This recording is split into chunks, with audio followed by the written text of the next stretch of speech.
Hello, everyone. Welcome to The Reason We Learn. I'm your host, Deb Philman. At The Reason We Learn, we aspire to be part of the solution. The purpose of this show is to take a good, honest, potentially painful look at the way kids are being educated. We know we can do better, and this is where we'll talk about how. Let's learn something.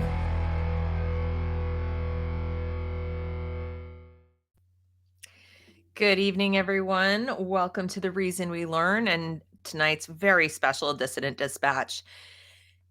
This evening, I have a special guest. Alaric Naudé is with us. You may recall he's been on this channel a couple of times.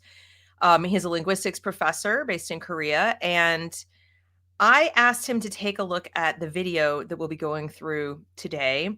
It is entitled Telling Gender, the Pragmatics and Ethics of Gender Attributions. And I asked him here because I bring one perspective to the analysis of this material, which is the education background as far as small children and classroom praxis, or practice if you prefer. But as a linguistics professor, I think he can help us better understand the theory they are using to claim that gendering is a form of violence, is a form of speech violence. I know it sounds a little crazy, but that's pretty much what they're claiming. And so Alaric's going to help us understand that. If you are new to this channel, please take a moment to like and share this broadcast so other people can join in this premiere. This is pre-recorded, and they can comment. I will be in the chat with you, making comments and conversing with you. Probably better able to do that than my usual live shows, but because he is in Korea, we had to record this. Also consider subscribing to the channel if you appreciate content like this and want to be notified when I make future content. Just be aware that people have been telling me they're not getting their notifications, so you may have to check back periodically. You can also support the work I do here to educate parents and other folks who are interested in our education crisis. A number of ways. I have a Patreon, StreamYard, locals community where I have a weekly Zoom call. I also have a Substack where I publish articles periodically and publish broadcasts like this as audio. So without further ado, let's welcome my friend, Professor Alaric Naudé. Hello, good evening. It is evening. How are you? It is fine. very much evening. Yes. Yes. Thanks for having me on again. I feel so welcome here. Yeah, well, I'm so glad. This is like my little den over here with all my books. Yeah, me too. Actually, I had comments that my bookcase is boring. What is your bookcase boring? Is boring, but you have bookcase? Butterflies. I have all the good stuff: management information system, principles of marketing, bonsai, dictionaries from lots of languages. I have all the important stuff I need, and butterflies. Right. And so and remind me, how many languages do you speak? I think 6 or 7 that I can get by in. Yeah. 6 or 7. I've got the 1.5, maybe. Well, I guess that's better than most Americans, right? No, I shouldn't say that. A lot of people are bilingual here. So we're about to undertake something rather painful. And for the audience, I want you to understand this is probably going to be longer than the usual broadcast because the video we're talking about is already over an hour long. We will be pausing periodically to go into it. I don't know if we're going to go through every last moment of it. Full disclosure, Alaric's already watched it, as have I. So we may have parts that we will be able to skip, but I want to go through it and I want to have us both be able to comment on what's going on here and what we think about it. And then, of course, your mileage may vary. You might have different opinions, but at least you can get our perspectives. Right. And so if we have to sit through this torture twice, you can sit through it once. I think so. It's and I want to preface this by saying I chose this to bring to your attention because it was presented at a university in New Jersey, Rowan University, and it was presented to future teachers. The idea was the audience is made up of people who are interested in going into K-12 teaching. So these are not just university students studying this theory because it's a credit and that sounds funky, let's take the class. These are people who are hearing a lecture in the context of their understanding of children who might be in their care and tutelage at some point. And so, as a person who brings you education news, and I'm trying to be in the forefront, okay? How many of us, I won't say failed to see, but saw it a little late? Or, Right. I saw things fairly early, but didn't realize how far they'd progress or how fast, okay? So, what Right. I'm Right. trying to do is bring to your attention ideas that are what one might call the vanguard, because in our modern era of mass media and internet technology, things go from bad to worse in a matter of days, not weeks or months. So hopefully you can get out ahead of this in your community, in your school, with your children.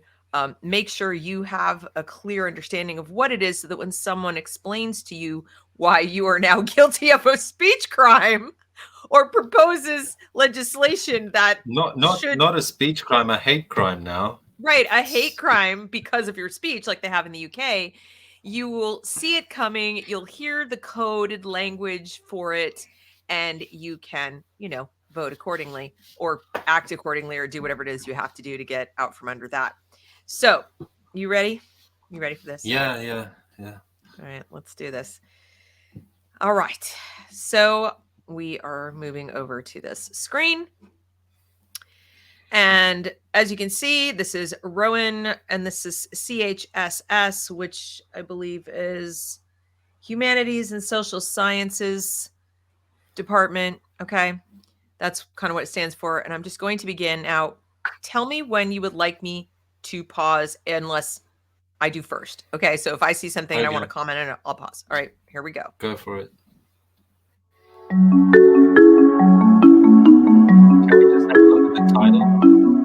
Who Kukla is a professor of Let's look at the title. Yes. So pragmatics, What is that? What is pragmatism. pragmatic? Pragmatics is solving.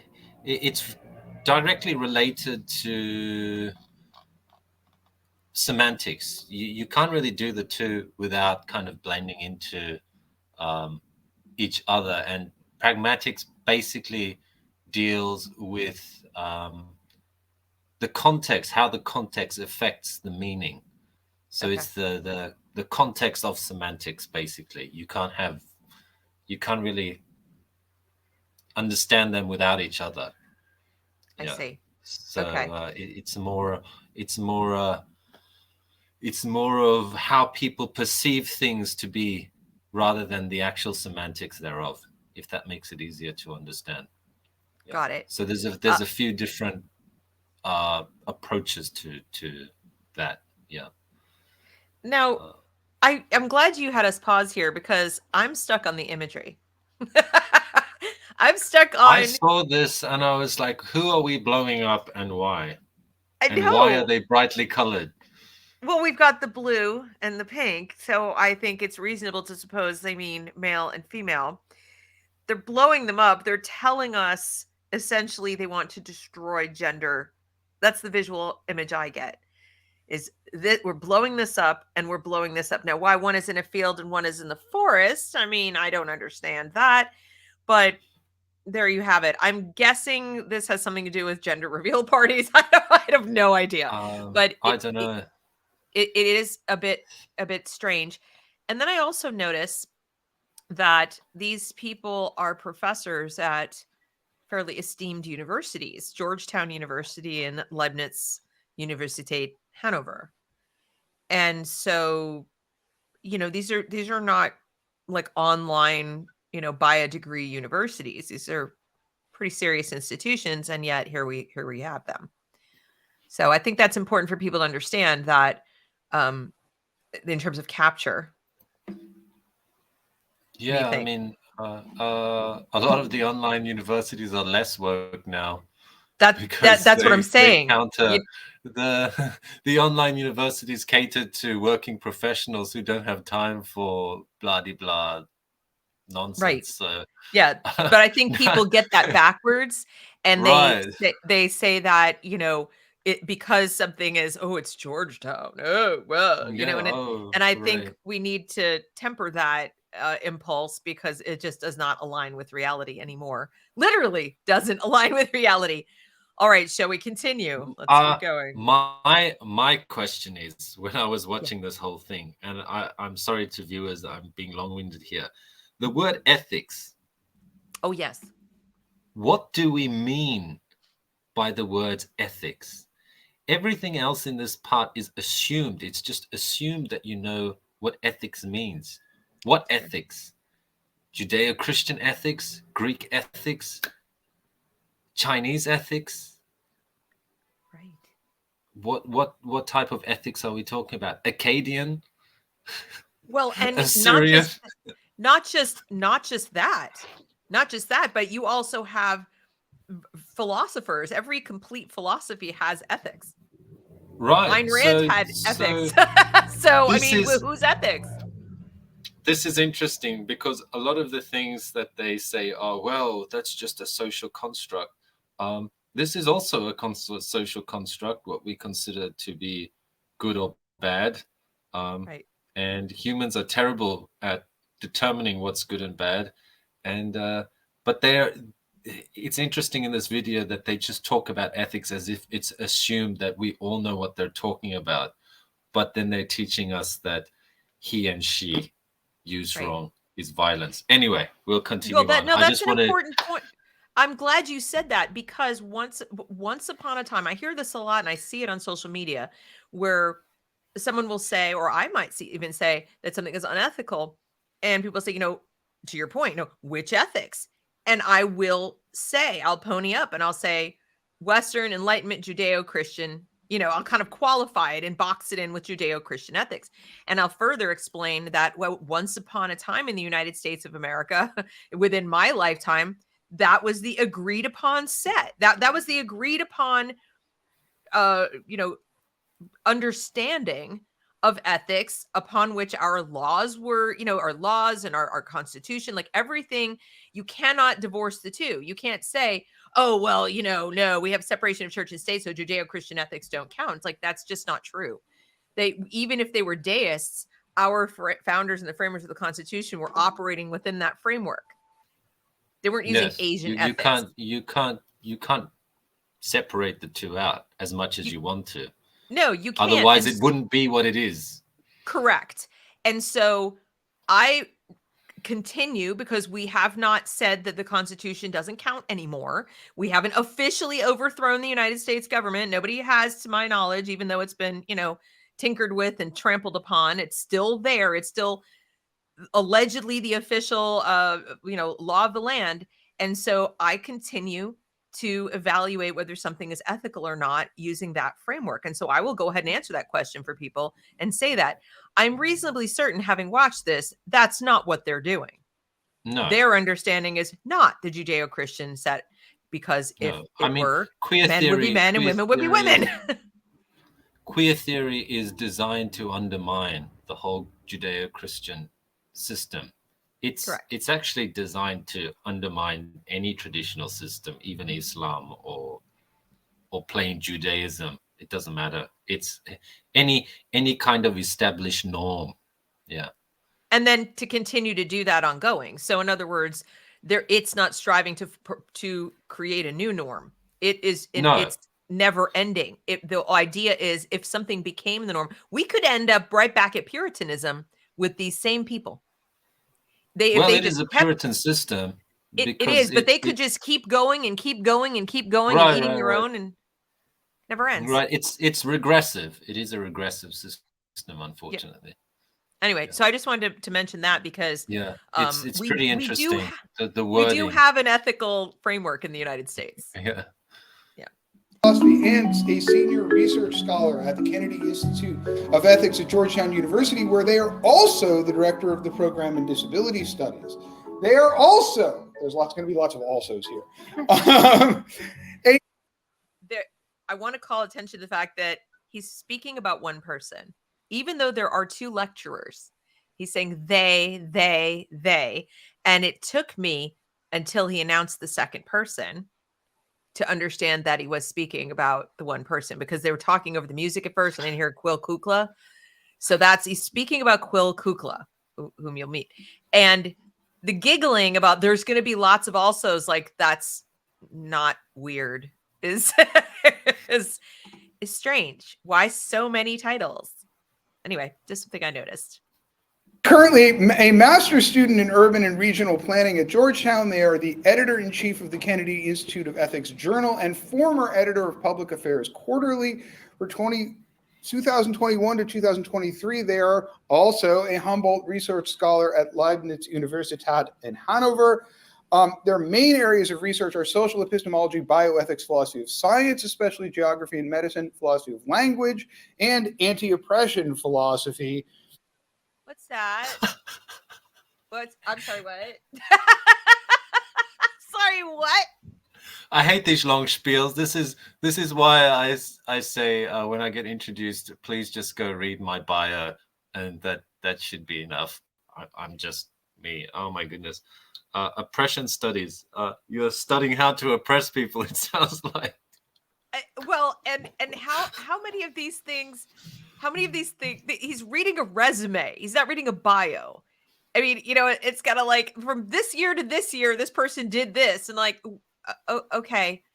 And can you really do all those things simultaneously? Well, and are they worth doing? We can't even stop to evaluate any of these positions.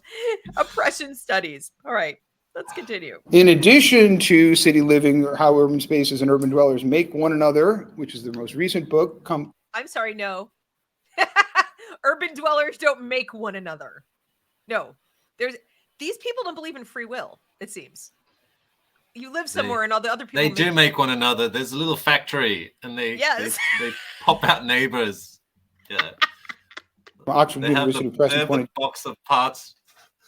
Yes. The people widgets.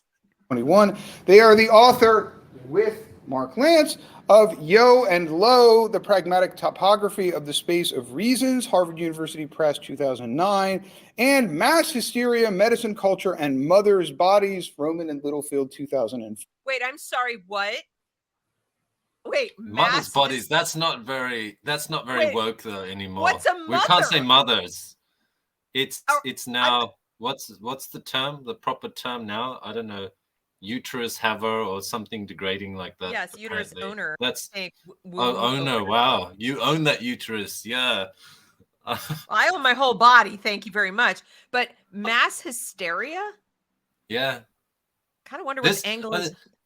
I don't know, but I'm not saying it's with these people, but a lot of the kind of pedophilia apologist side, they use the mass hysteria, or I don't like the wording of mass hysteria. No. Just because of the context in which it's used is often downplaying something. Well, it's also very degrading usually towards women. We don't it's only used towards entire populations or women. I don't hear a man referred to as hysterical. A single man. I have my moments, but TRAs, yes, but they've earned it. But anyway, let's continue. 5. They are currently a member of the APA Committee on LGBTQ people in the profession, APA. And they are an amateur. What? APA. The APA. Yeah, APA is a horrendously corrupt institution. And if you're from the APA and you're listening, you're probably horrendously corrupt. American Psychological Association? Is that what you're talking about? Yeah. Yeah. Competitive boxer and power lifter. And this person's a competitive boxer and power lifter too. Wait till you see. I had to get to that point. This is the most important qualification. Mark Lance is professor of philosophy and professor and co-director of Justice and Peace Studies at Georgetown University. He has published in philosophy of language, logic, metaphysics, epistemology, metaethics, political philosophy, and applied issues in organizing. He is, as we mentioned, the co-author of Yo and Lo, The Pragmatic Topography of the Space of Reasons with Quill, The Grammar of Meaning with John Hawthorne, and is currently writing a book on revolutionary nonviolence with Matt Meyer. Outside academia, he is a revolutionary nonviolence. I guess that's a play on Mahatma Gandhi's approach, but I often find that when they say that, it's not really Mahatma Gandhi's approach. Right. It, To me, it sounds revolutionary nice to nonviolence would be copy. libertarianism. Like, leave me alone. Like this. Revolutionary nonviolence. Orchestral musician, a current rower and rowing coach, and has been an activist and organizer for over 35 years, including 13 arrests and civil disobedience actions, and he plays a lot of blitz chess. Very important. Okay, today, these two wonderful people are going to talk to us about telling gender, the pragmatics and ethics of gender description, and I'd like to ask everyone to join me in welcoming Will Kukla and Mark Lance. Thank you, everyone. It's great to be here. Thank you, Ed. Really appreciate it. It's awesome to see folks and to get to talk about this stuff. So, but apparently not to breathe. Why is he wearing a mask? Unless he's sick. Maybe he's sick. I don't know. Maybe he's sick. But it was a bit difficult to listen to because he does seem to have some kind of breathing issue going on there. I'm not sure if it's the mask or if he's ill. In which case, I hope he gets well soon. But yeah, no, it's hard to tell because he's wearing one and she's not, and neither was the other guy. So I can only conclude that either he's not well, or maybe he's immunocompromised, in that respect. I don't know but it is difficult. I'm just warning the audience. It is a little difficult to make out what he says at times. I apologize. It is what it is. The topic is what we're doing when we ascribe gender. When you say something like, I am a man, or you're not a woman, or he is genderqueer. What are those actions doing? So secondarily, really, they blew by that really fast. That slide. I kind of want to. When you say something like, I am a man, or you're not a woman, or. Okay, so this is a brief introduction to speech act theory, and they went through it. So they put it up there for such a short time. Even if you're a fast reader, you couldn't read it. So do you want to talk about this? Is this an accurate description, first of all, of speech act theory? It's an accurate description of parts of that theory. Okay. I mean, speech act theory itself is not standardized. It's one of the theories that's a theory, but it's not standardized. So there's a few different interpretations of said theory. It was made by J.L. Austin, who's one of the pioneers of pragmatics, actually, the field of pragmatics. But even he wasn't fully happy with it himself, actually. Okay.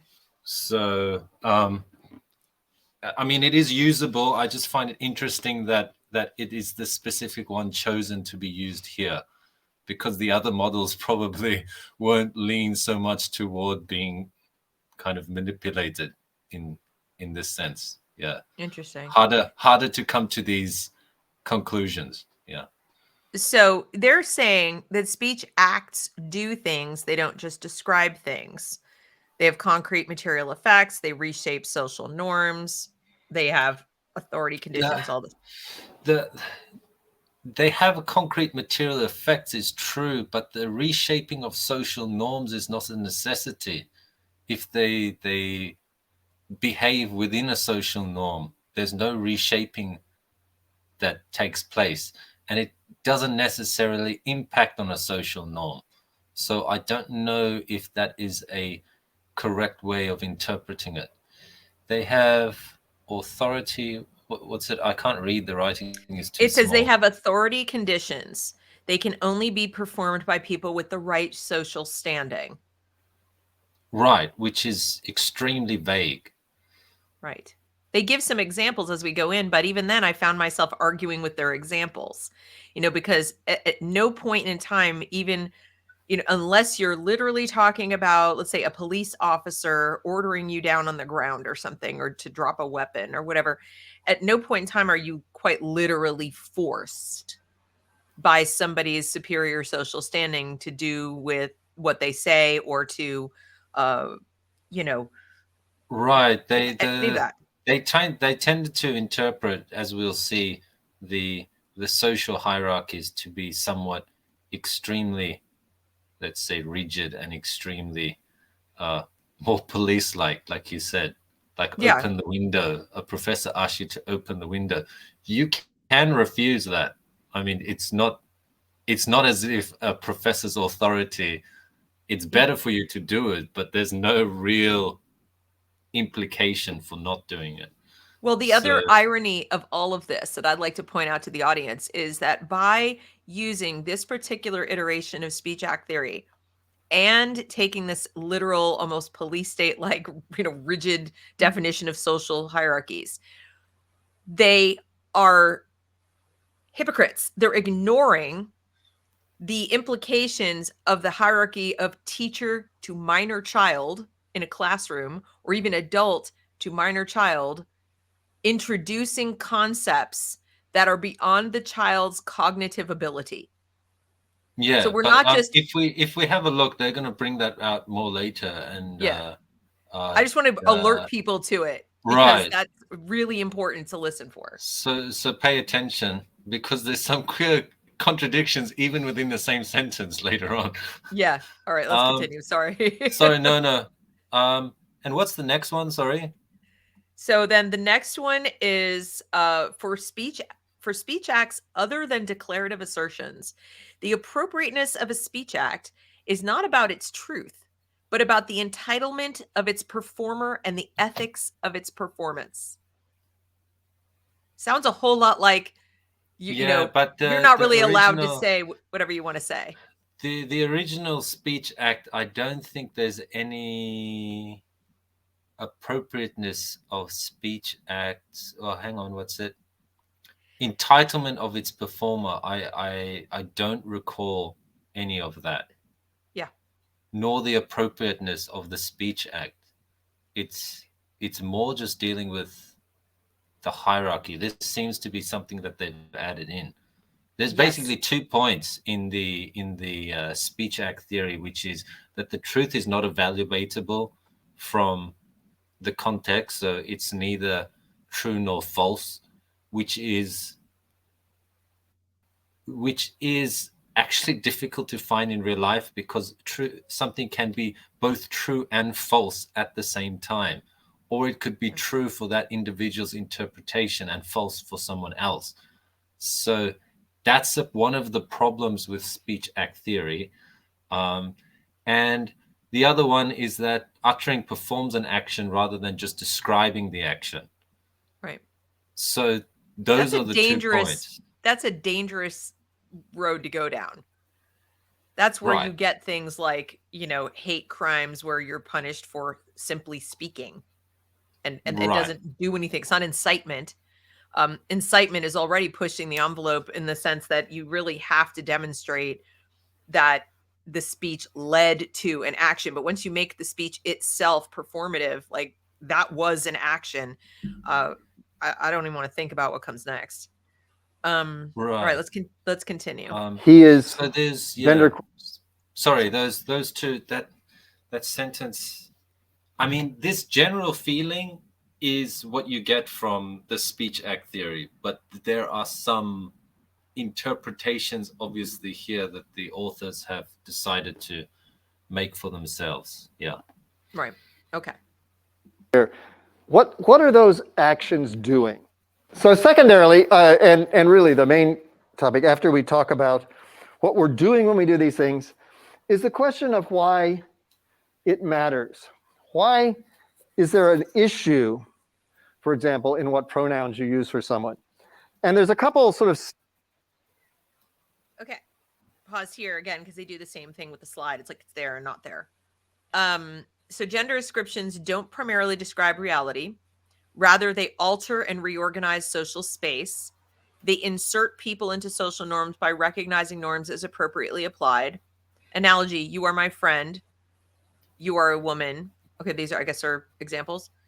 I don't know if they're analogous, but gender norms are ubiquitous and invasive, even though we can reject or defy them, and even though they form a conflicting web, whatever that means.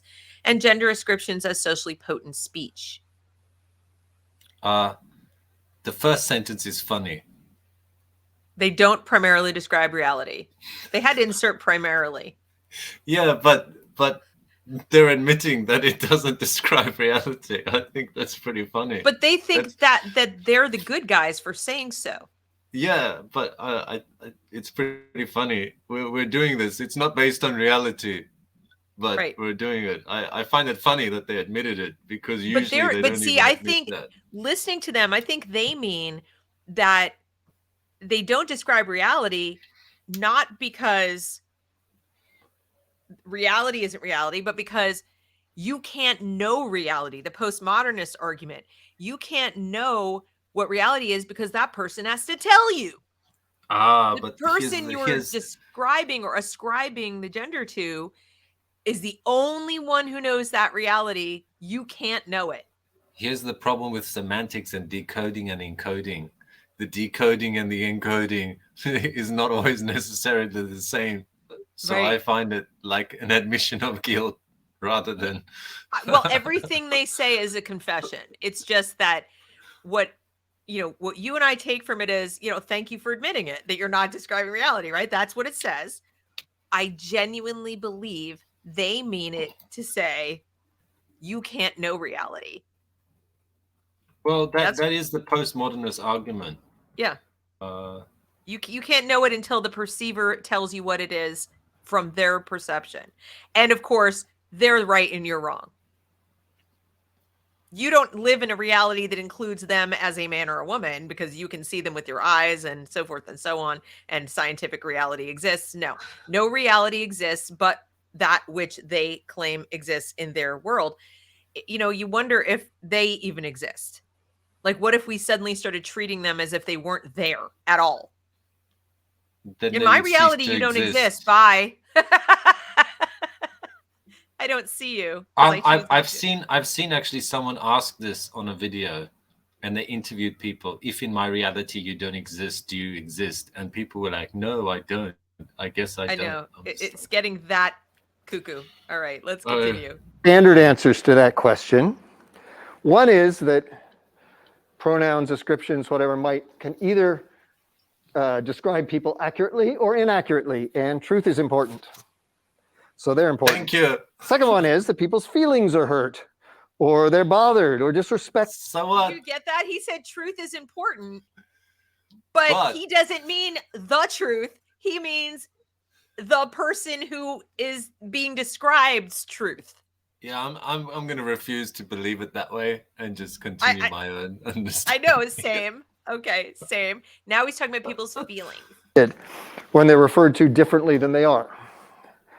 You mean differently than they perceive themselves to be. Now, we think those are both, in a sense, right at times, but that neither actually gets at the ethically deep reasons why these kinds of utterances matter.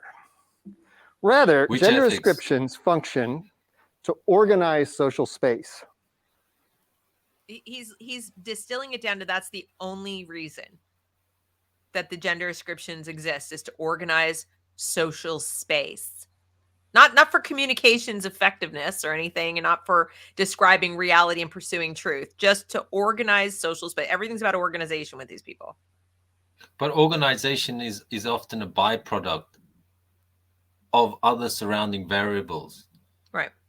The organization happens because you have other variables that need to be put in a process. That's not the fundamental underlying thing. We don't organize everything and then have variables. It's the other way around.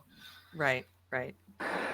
And support or undermine people's autonomy, bodily agency, and self-determination within that space in important ways. So our central goal here is to give an analysis of the discursive function of gender descriptions, including when they're appropriate or inappropriate, which is pointedly independent of any theory of the metaphysics of gender. Okay. Can we get a kind of tally going? How many times they use the word metaphysics? I'll start. Okay. There we go. Tally. Yeah. Metaphysics of gender. Yeah. The other thing is, I'm not sure what the pragmatics or what the semantics of the word of ascription that they're using here is. Is it the sociology? Is it the linguistic? I'm not sure what they're going with here. Yeah. Nor am I. I'm assuming linguistic, maybe. That's why you're here, because I assumed the same. I'm arguing assuming. Yeah. Descriptions reorganize social space. We're going out of our way not to argue for the thesis that they thereby constitute genders. Likewise, in arguing as we will that ethically speaking, people ought to have their self-ascriptions respected, we're not arguing that gender itself is constituted by self-ascription. Rather, we're looking at how speech functions. Speech acts that ascribe gender position people in social space regardless of whether that positioning matches or helps constitute their gender, or even whether there is such a thing as gender. It's our contention that in most cases, gender ascriptions are not primarily truth claims, and that they're never merely truth claims. Thus, the question of whether they correspond to reality misses the mark. If we're trying to assess their felicity and success as speech acts, misses the mark if we're trying to do that, because we do not see gender ascriptions as primarily capturing and describing features of reality. We hope our account of gender ascriptions and their pragmatic and ethical structure can be convincing to people who disagree about what gender is. Can we stop? Yeah. Wow, this is Judith Butler level word salad. Yeah. The aim is to make you so confused about what you heard in the beginning that you don't know what to disagree with at the end. I'm trying to decode all of this in my brain. I heard the word reality a lot. I heard it at least 3 times. Yeah, but the problem is that they're arguing that it's not necessary to take the standpoint from reality, or objective reality is, I guess, what they're referring to here, right? As opposed to individual reality, which are two very different things. Right. If I have a personal reality where gravity doesn't exist and I jump out the window, objective reality will win. Sorry. And I will be spread over a wide area by said objective reality. So you cannot divorce the objective reality and the ethics. Otherwise, there's no point to ethics. Why is it bad if there's no objective reality on which to base the ethics? Then your ethics just changes in regard to whatever you want it to be at the time. Right. Exactly. Yeah. So that's a problem. And the other thing is the whole gender thing. I'm still not sure what angle they're introducing here on what they're going to take. Yeah. When I heard this, I just walked away with the perception that these two individuals don't believe gender exists. They want to convince us that it doesn't exist by confusing us with a lot of word salad that ultimately makes it seem like there's no appropriate way for anyone but the individual to ascribe gender, that every other way is illegitimate, and so therefore it doesn't exist. Let's go with that. What is gender? So for my understanding, sex and gender are synonyms. They have always been synonyms. They always were, until somebody woke up one day and said, no, gender is your deeply held belief about your own sex. That was the pedophile John Money who actually coined the term gender identity. Correct. And what happened then is the conflation between gender identity and just plain gender. Yes. And it went from there. And then you had the intersectional feminist crew that took that and kind of ran with it. And then Judith Butler ran with that as well. And so if you have a look at the use of the history of, because I'm a crazy person, I looked into this. There's a very good paper. What's the name?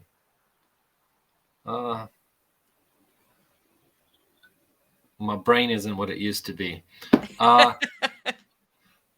There's a very good paper you can find online. It actually discusses the history of the word sex and gender, and then it actually documents using big data from the 1950s all the way up into the early 2000s. It's been around for a while, the paper. It's quite old, but very interesting. It has been synonymous even during Money's time, sex and gender, the two things.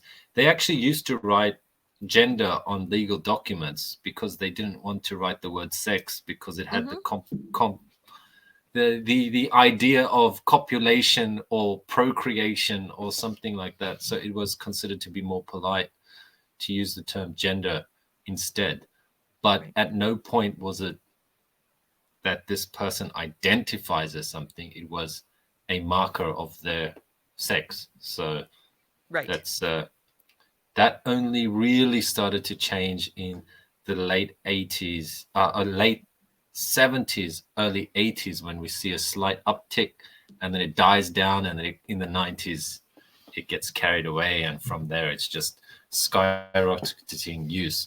It actually looked at the amount of papers that were published that use the terms, so it's quite interesting. Yeah. All right. And even to those who deny there is such a thing. Yeah, so we're just going to trade off as we go. There's our and boxer. Before we and power lifter. Get to gender properly, we're going to give people a brief primer on speech act theory. Speech act theory is the part of philosophy of language that takes utterances or speaking to be a material action in the social world that changes social relations and changes the normative terrain. That's not what it does. That's not as I understand speech act theory. It doesn't do any, speech, it doesn't say that speech changes. It doesn't say that, does it? Not necessarily. It says that speech can. Impact. She stated it as a declarative. It does. Yes, it's not a strict declarative, and the theory is more complicated than that because there is a few subsections to that. You can actually look it up. There's I can never pronounce these words correctly. There are locutionary acts, so that's the actual utterance and its apparent meaning, comprised of all the verbal, social, rhetorical meanings. And then there's a illocutionary act, which is an active result of an implied request or meaning presented by the locutionary act. Yeah, English is a terrible language.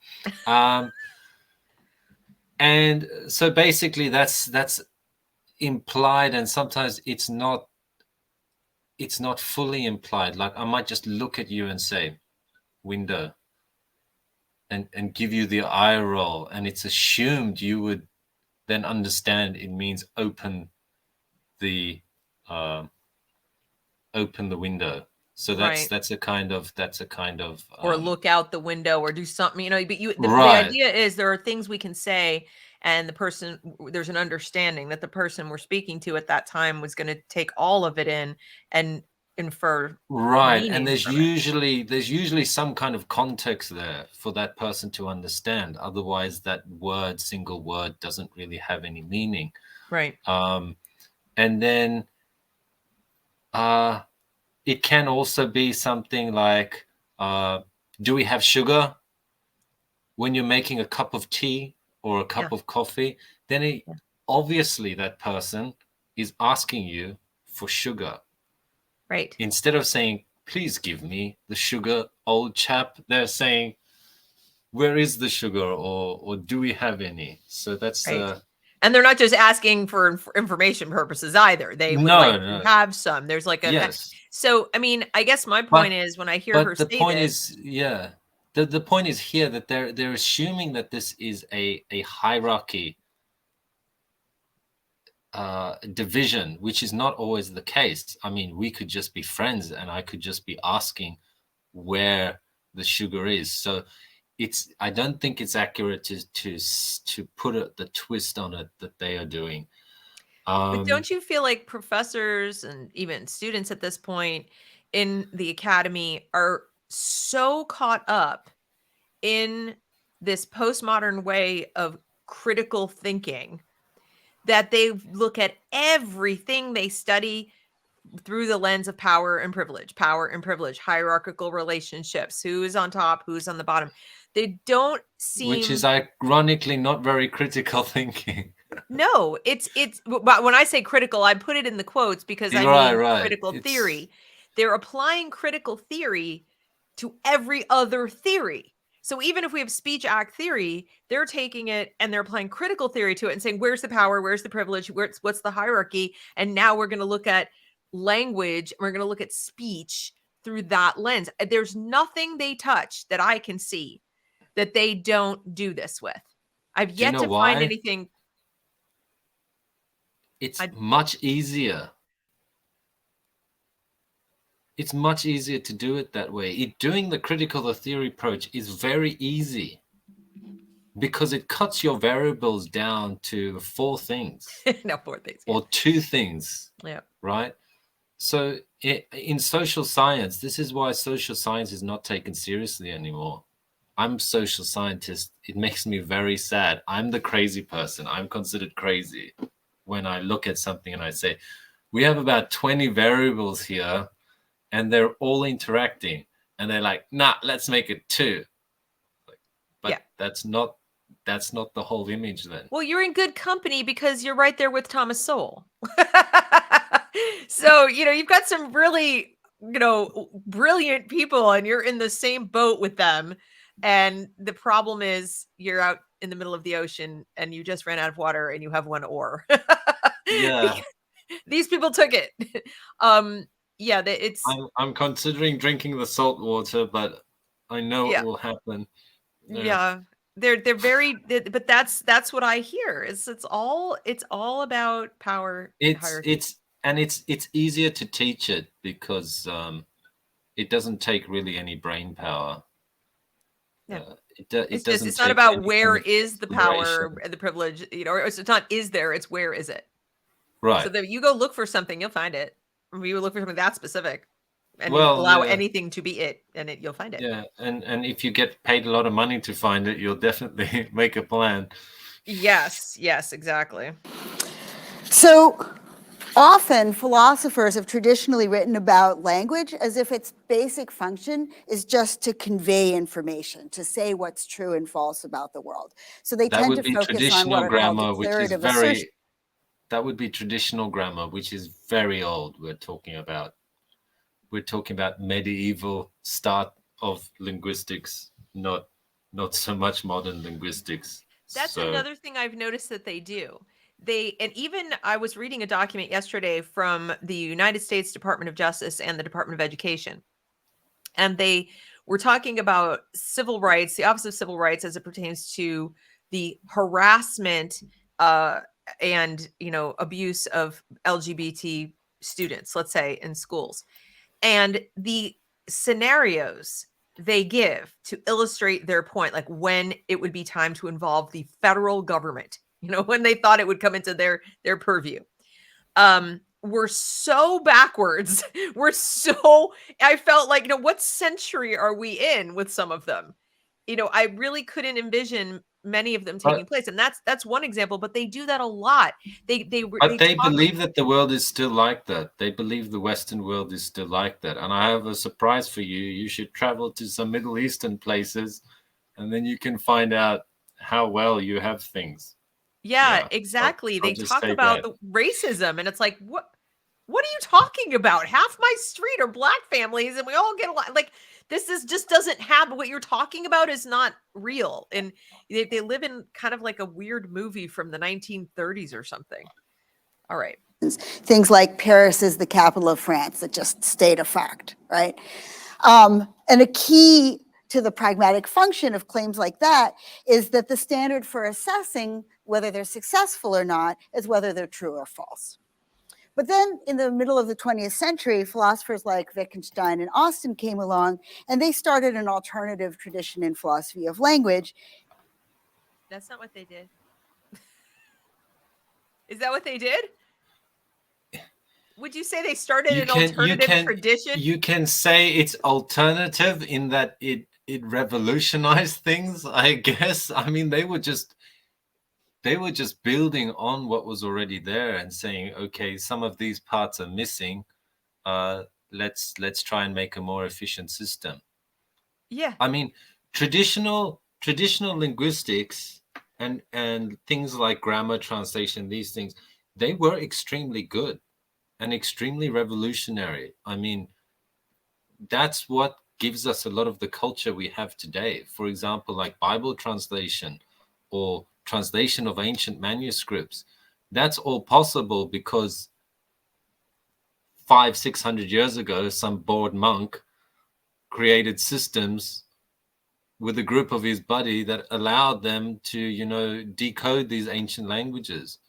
And then we come a bit forward in history and we have things like the Rosetta Stone.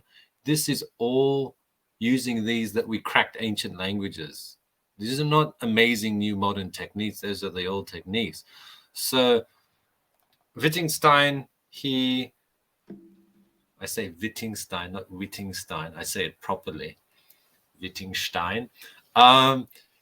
He carried on from that and said, how do we make this better? And I think he tried to find a way to understand the nuances in language better. And I think he did that. I think he was a genius, frankly. But yeah, she's about to take a dump all over him. Yeah. Pretty much. Emphasizing, as I just mentioned, that utterances are actions. They're things that we do, and they can do all kinds of things other than conveying information. So orders, for example, like close the window or stop stepping on my foot, are not true or false. What they do is they try to impose obligations on the people who are ordered. Or invitations would be another example. Invitations welcome somebody to an event and make it permissible for them to go to that event. They're not true or false. Marriage pronouncements make people married and change their legal status. Promises bind speakers to act in a certain way. All of these different kinds of speech acts do things other than just state truths, right? They don't function primarily to convey information. So these are all non-declarative speech acts. But sometimes a speech act can be both declarative and non-declarative. For example, a marriage proposal or a marriage, like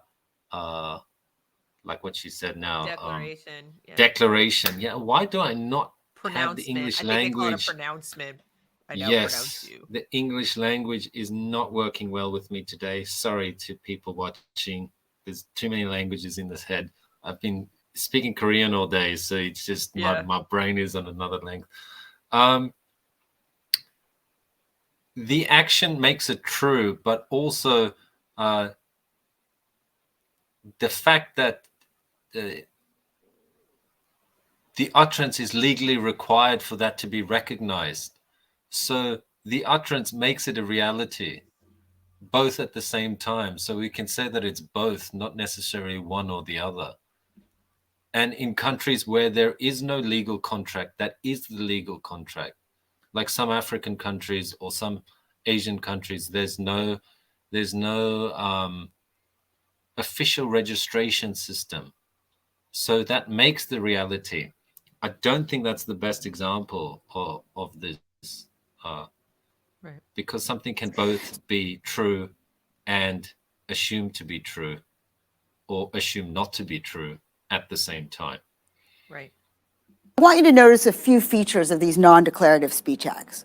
First of all, they have concrete material effects. So all right. So this is coming back to the one we had before. It's just coming back to the same thing where she's talking about they have concrete material effects. Example, a marriage pronouncement actually changes people's tax status, right? That's a concrete effect in the world. an order impacts which actions happen next. Secondly, the characteristic way that speech acts actually manage to affect the world is by reshaping social norms, right? But so speech acts change what in the counts case of in a case of a marriage pronouncement that's in a country where the legal system is a signing system, the actual legal recognition comes from the signing, not from the speech act. In which case, that's then a declarative of the document. Right. So it's and you contextually are quite based. literally describing reality. Yes. So you're not making reality. You are describing a reality that already took place. So I'm saying this example, this is also contextual. If you want to make this argument that things are not bound to reality, okay. In some cases they are, in some cases they aren't. Right. You can't make a objective then declaration like this when both are in fact true. Well, I'm curious to see what she's going to say about the shaping social norms, because I think this is a chicken egg situation. Are they shaping the norms, or are they reflecting the norms? And to what extent are the norms because they are reality? They describe reality. So that's permissible or obligatory or socially appropriate or transgressive or legal or whatever it may be. So for example, a baptism determines what it's appropriate to call somebody. No, it doesn't. That's not what it does. That's just not what a baptism does. She's taking events or actions like a baptism where there is some speaking, but that's not a naming, and that's not what telling anyone what it's appropriate to call you. That's just not what it does. Am I crazy? I was thinking the same thing. I'm just like, do you even know what a baptism is? Like, I was baptized late in life, but am I now unbaptized because I'm not observant anymore? Like, I was born Jewish. Did it, like, my name didn't change. Nothing about what you call me and what's appropriate for you to call me has changed. Was it different before I was baptized? Was it different after I was baptized? What is she even talking about? Your guess is as good as mine. There's a mystery to me. A marriage pronouncement changes the married people's status as a couple in social space and in legal space, and a promise changes the promisor's obligations. Okay, third, most of these non-declarative speech acts have what we call agent relative authority conditions. All this means is that they can appropriately and successfully be uttered only by people who have the right kind of social standing. So for example, if I'm your professor, I can order you to write me an essay by Tuesday, but I can only do that in virtue of the fact that I'm your professor. If you're my student, you can't order me back to write you a essay by Tuesday, right? So if I'm not your parent, the examples that she are using are within very narrow social constraints and often legal constraints. I mean, I literally have to give you homework to give you a score for you to be able to pass. And these are choices you made to be part of that structure. Right. So you agreed to come to my class and observe what I am telling you to do. So right. It's a very specific group that she's talking about. This does not apply to the general population. It applies within a context. It's like you're going to a job. Are you going to then not listen to your boss because, obviously right. You're agreeing to go work for that person, so you'll do what they tell you. Well, she's saying that. She's saying, in one sense, she's saying that you have to have the authority to, use this speech in this way. But it seems like she's just, again, the things she's saying seem axiomatic. They don't seem like revolutionary discoveries. No, and it's just within a specific context. Yeah. It's all context based. I mean, So the it doesn't really relationship. help anybody understand speech act theory, because No, for a theory to actually function, it has to be applicable regardless of the very narrow, circumstance.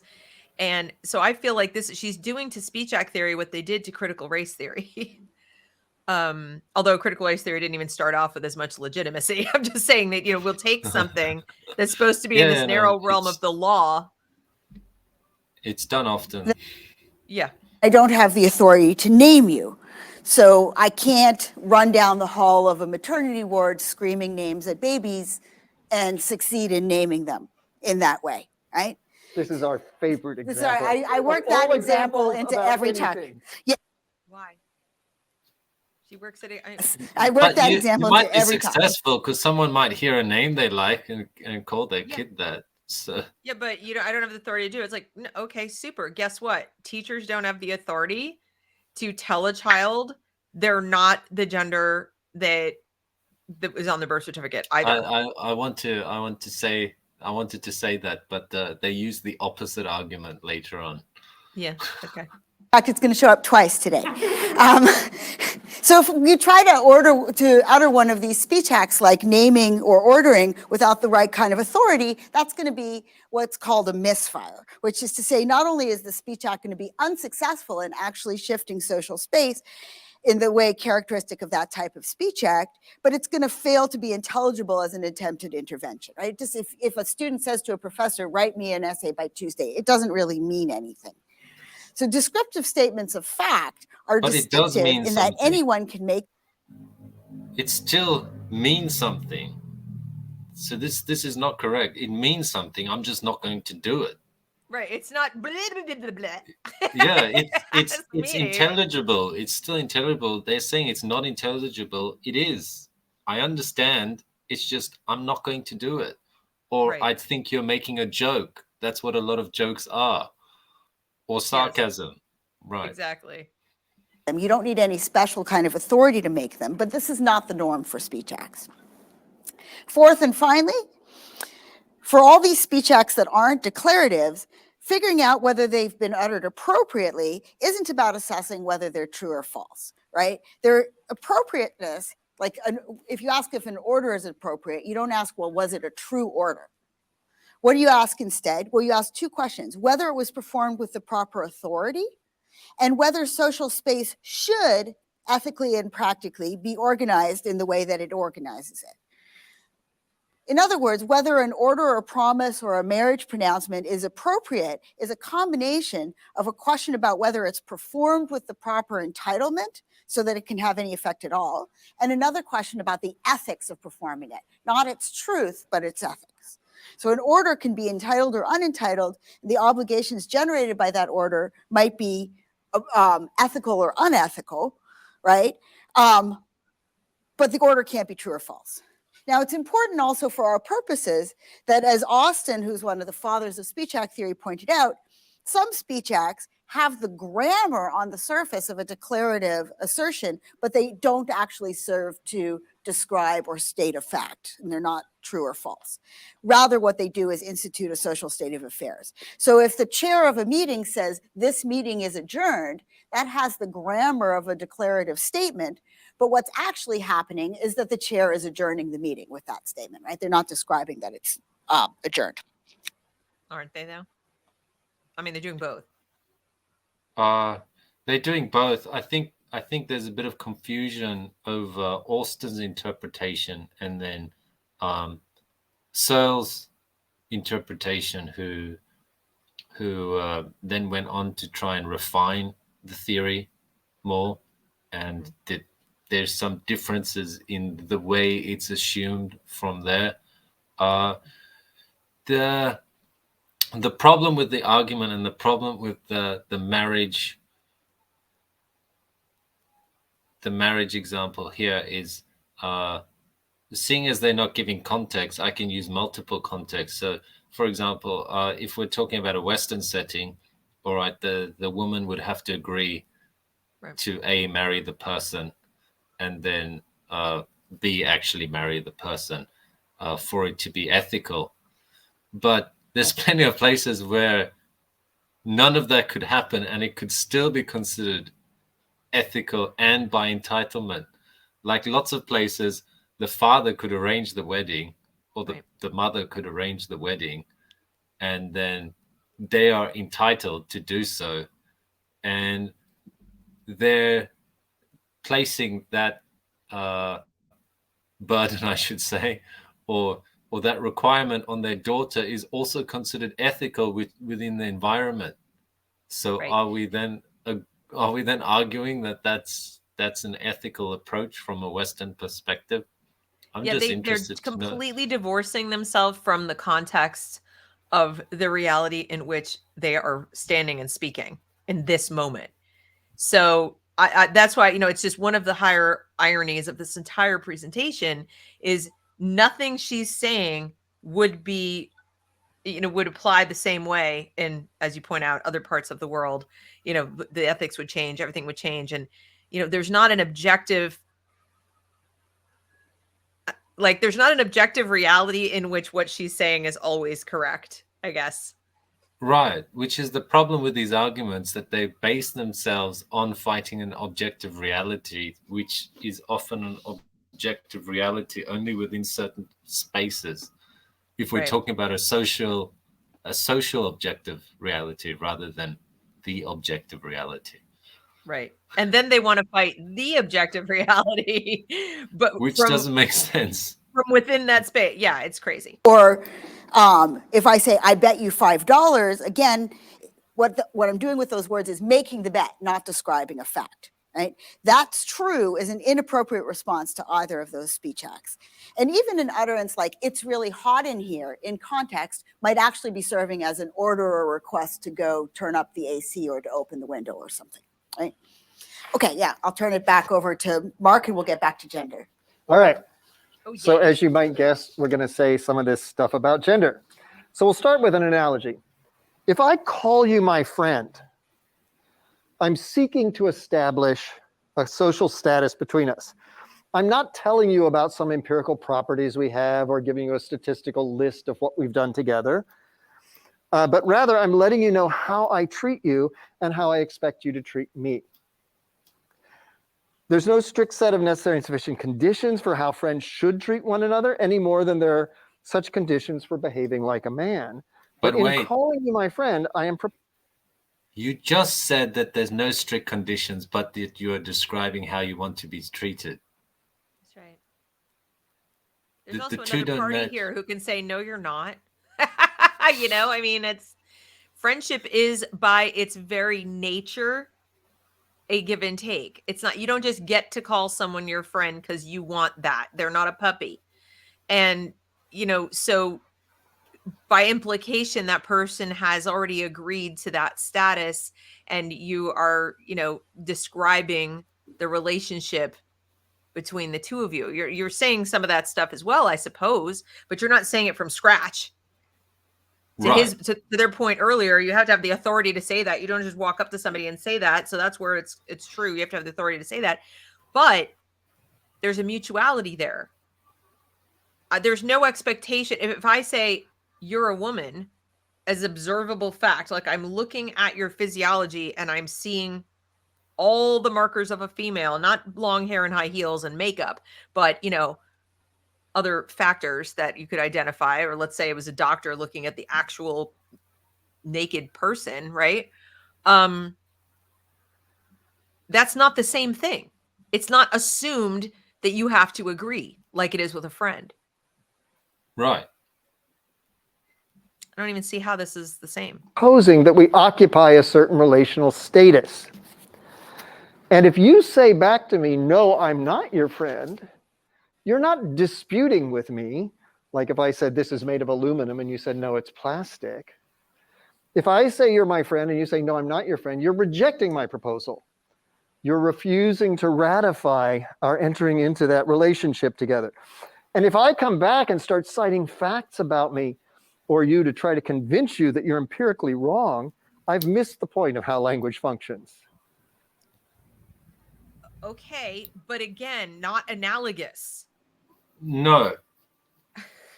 And even that point, someone may deny that they are in a friendship, but have all the markers of a friendship, and is assumed by the public that that person is that person's friend. So then what is the reality Right. in such a case? Yeah, exactly. It's And very the analogy too is you have a relationship which by argument could or could not be a concrete thing, a concrete reality. I can't Let's go to the assume doctor with you and have them examine us without us opening our mouths and conclude that we are friends. That's not possible because that's not what a friendship is. A friendship is more metaphysical. there we Gender go. is not. You see how they're trying to establish that gender is metaphysical by But when we comparing it have to a look friendship? here, the woman as well, the woman has, it's a biological package of things that go together to make a woman. Yeah, you know what? Drop a woman in Saudi Arabia, she's still a woman. Now she'll be treated differently, but she's still a woman. Drop me in China, I'm still a woman. Like my womanness, my femaleness doesn't change.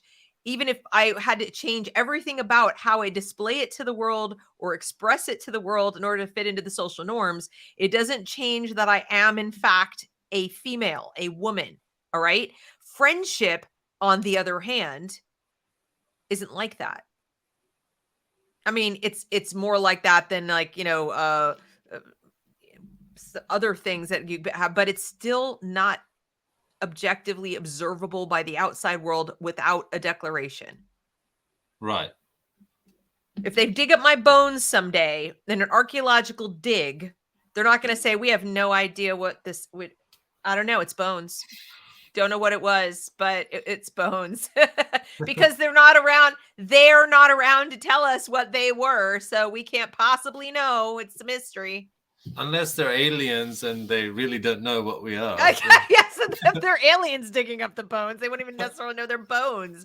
They might be this? like, I don't know. what's this clump of sticks, right? But yeah, this is, if you dug up two skeletons, yes, you can't know they were friends. You can infer from certain positioning of their bodies that they maybe had some kind of intimate relationship, or maybe you find some documents nearby that say we were friends and decided to be buried together. But from the bones alone, we know nothing. You will know. This is the by my friend pelvis. bone. Their You friend will know bones me are by the my same. DNA, however, that whether I liked it or not, I was a woman. Right? I'm just confused. So my Yes, you speech are. act was a proposal, not a description, and yours was a rejection of that proposal. And even if somehow magically future science comes up with some set of empirical properties that tracks friendship, I'm still not describing those facts when I say you're my friend. I'm embracing them or something like that. So our main claim today is that gender ascriptions are like that. Good luck.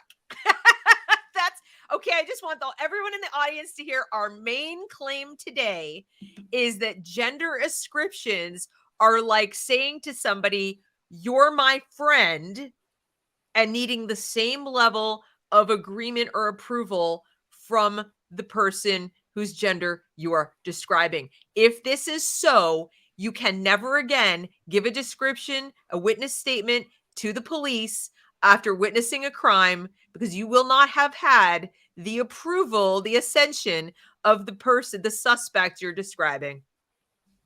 You cannot possibly know. You can't reduce the number of suspects by 50% because you do not have the right authority to make that pronouncement. Am I understanding correctly? Yeah. Okay. They're not primarily declarative claims, though they typically have declarative grammatical form, and we'll come back to the difference that makes later. Disagreements over gender ascriptions are not, therefore, primarily disagreements over empirical facts, but rather social negotiations over how someone is going to be positioned within social space. We claim that gender ascriptions function in the first instance to alter and reorganize social space, not to describe antecedent reality. Calling someone a man is more like calling him a friend or saying, I bet you $5, than it is like calling him tall. Yeah. Wow.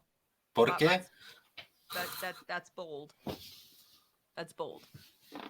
Well, Person with male genitalia and a Y chromosome and an Adam's apple and 5 o'clock shadow and broad shoulders and narrow hips, who is taller and bigger and every other thing than I am. I'm glad this guy doesn't work in the emergency department. I- What is the patient? I don't know. I don't want to judge. He's bleeding a lot, though. They're assessed, therefore, not in terms of their truth or falsity, but in terms of whether they were performed with the proper authority or not, and whether their effects are ethically appropriate or not. I think a doctor maybe would have the proper authority. Just saying. Okay. You're not a biologist. Yeah. Notice that what gender we're taken as having inflects nearly every aspect of how we are expected and demanded to negotiate the social and material world. It shapes how we're supposed to hold our body, modulate our voice, what clothes we're supposed to wear, how we're supposed to manifest sexual attraction and attractiveness, where and how we pee, what hobbies and jobs we're supposed to have. Wait, I'm sorry. Where and how you pee, like how you pee is how you pee. Like that's your body, you know, like there are many techniques. Yeah, I don't think anyone's checking in unless you're in a public space, but you know, where and I think this is a play on the men in women's bathroom thing. I'm sure. Yeah. It is. But he's still like and as you pointed out earlier, they're assuming a rigid hierarchy from which there is no deviation. Like in other words, are they speaking in Saudi Arabia? Like they don't this isn't even the reality in which I live. I see men dressing every which way they want. I see women dressing every which way they want. I don't see it so rigidly. This is what they're expected to do. I guess a little. It's interesting because they end up being more stereotypical than your average person when it comes to they're actually reinforcing a lot of the stereotypes to be able to argue the point that they're trying to make. Right. They have to be, because there's no revolution without that. They can't, if they were trying to revolt against the actual current social reality in the West, they'd have nothing to do. Who we compete with in sports events, which sports we take up in the first place, what our relationship is to our children, all. That's biology that do all of those things. Yeah. Yes. Exactly. There was a Q&A. It's a program in Australia by the ABC, which is a horrendously corrupt public broadcast system. And they had a panel on there, and with two women, except the two women were men. So they had a panel of all men arguing that there's no problem with men in women's sports. It was quite interesting. And the only doctor they had there was in full agreement. There's no dissenting voices. But if you look at all the research that has gone into even just women's knees, because of the Q angle, the difference in male and female, the difference in the angle of the pelvis to the knee, it causes a lot of anterior pressure in the female's knee. So a woman is many times more likely than a man to get serious damage from overexertion of the knee, so twisting, so the anterior inside the knee, the ligament rips. And that's an injury you don't see much in males compared to females, but quite common in kind of anyone that does cross-country running or jumping, anything where there's a lot of pressure on the knee. So saying this is a social construct, yeah, it's a biological construct. Sorry, buddy. Yeah. Gravity is a bigot. Yeah, reality wins. These things. Yeah. Even fetuses, once recognized as boys or girls, are expected to become babies for whom certain nursery and clothing colors and emotions and behaviors are appropriate. No. What? No. Just no. I thought fetuses on people. What? Yes, exactly. There's that. There's that. But it's so ridiculous. And the other thing is that, you know, for whom certain behaviors are appropriate, this is another very subtle, it's incredibly subtle, but I want people to make sure I want to make sure people hear it. This is one tiny little chip, you know, they're like scraping away at the cognitive differences between children and adults, babies and toddlers and preteens and so forth. They want it. These are tabula rasa people. Most postmodernists are tabula rasa. Most of them sincerely believe that if we all started following their directives and their views and everything, that we could have a gender neutral world full of people who were equally empathetic, compassionate, altruistic, willing, you know, all the things they want us to be. There's no such thing as human nature, no such thing as inborn temperament, no such thing as personality, no such thing as gender differences in temperament and personality that are on average consistent. In other words, not obviously there are outliers, but in their world, these things don't exist. They only exist because of social construction. Right. Correct? Yeah, that's the whole And when argument he that talks they about have. nurseries and expectations of behavior, yes, I expect that my infant will cry when it's hungry and not have any way of communicating with me other than crying or cooing or various sounds because they don't have language. I also expect that my newborn is not going to remember any of this because they have no real way of encoding those memories except in sensory, memory. And that's buried very deep because we tend to encode using language. And so I have expectations of my newborn, but they are attached to my understanding of what a newborn is capable of doing biologically and cognitively. That's it. It has nothing to do with what they're going to do socially. I didn't expect my little girl children, for example, to grab onto pink clothing in the store as I wheeled them past in their stroller. Didn't do that. Had no such expectation. Well, now if they don't, ironically, it's assumed that they're now in the wrong body. Right, of See how course. the So stereotype I'm is the like- one with the expectations, but if my girl picks up G.I. Joe and not Barbie, it's off to the gender clinic. Who has expectations that are gendered? It's not me, and it's not most parents. In fact, true story, because I grew up a tomboy and I was very nervous when I was pregnant, I didn't understand girliness. Like I'd never really been a girl in that respect. I was always kind of an ersatz boy. I played boys sports.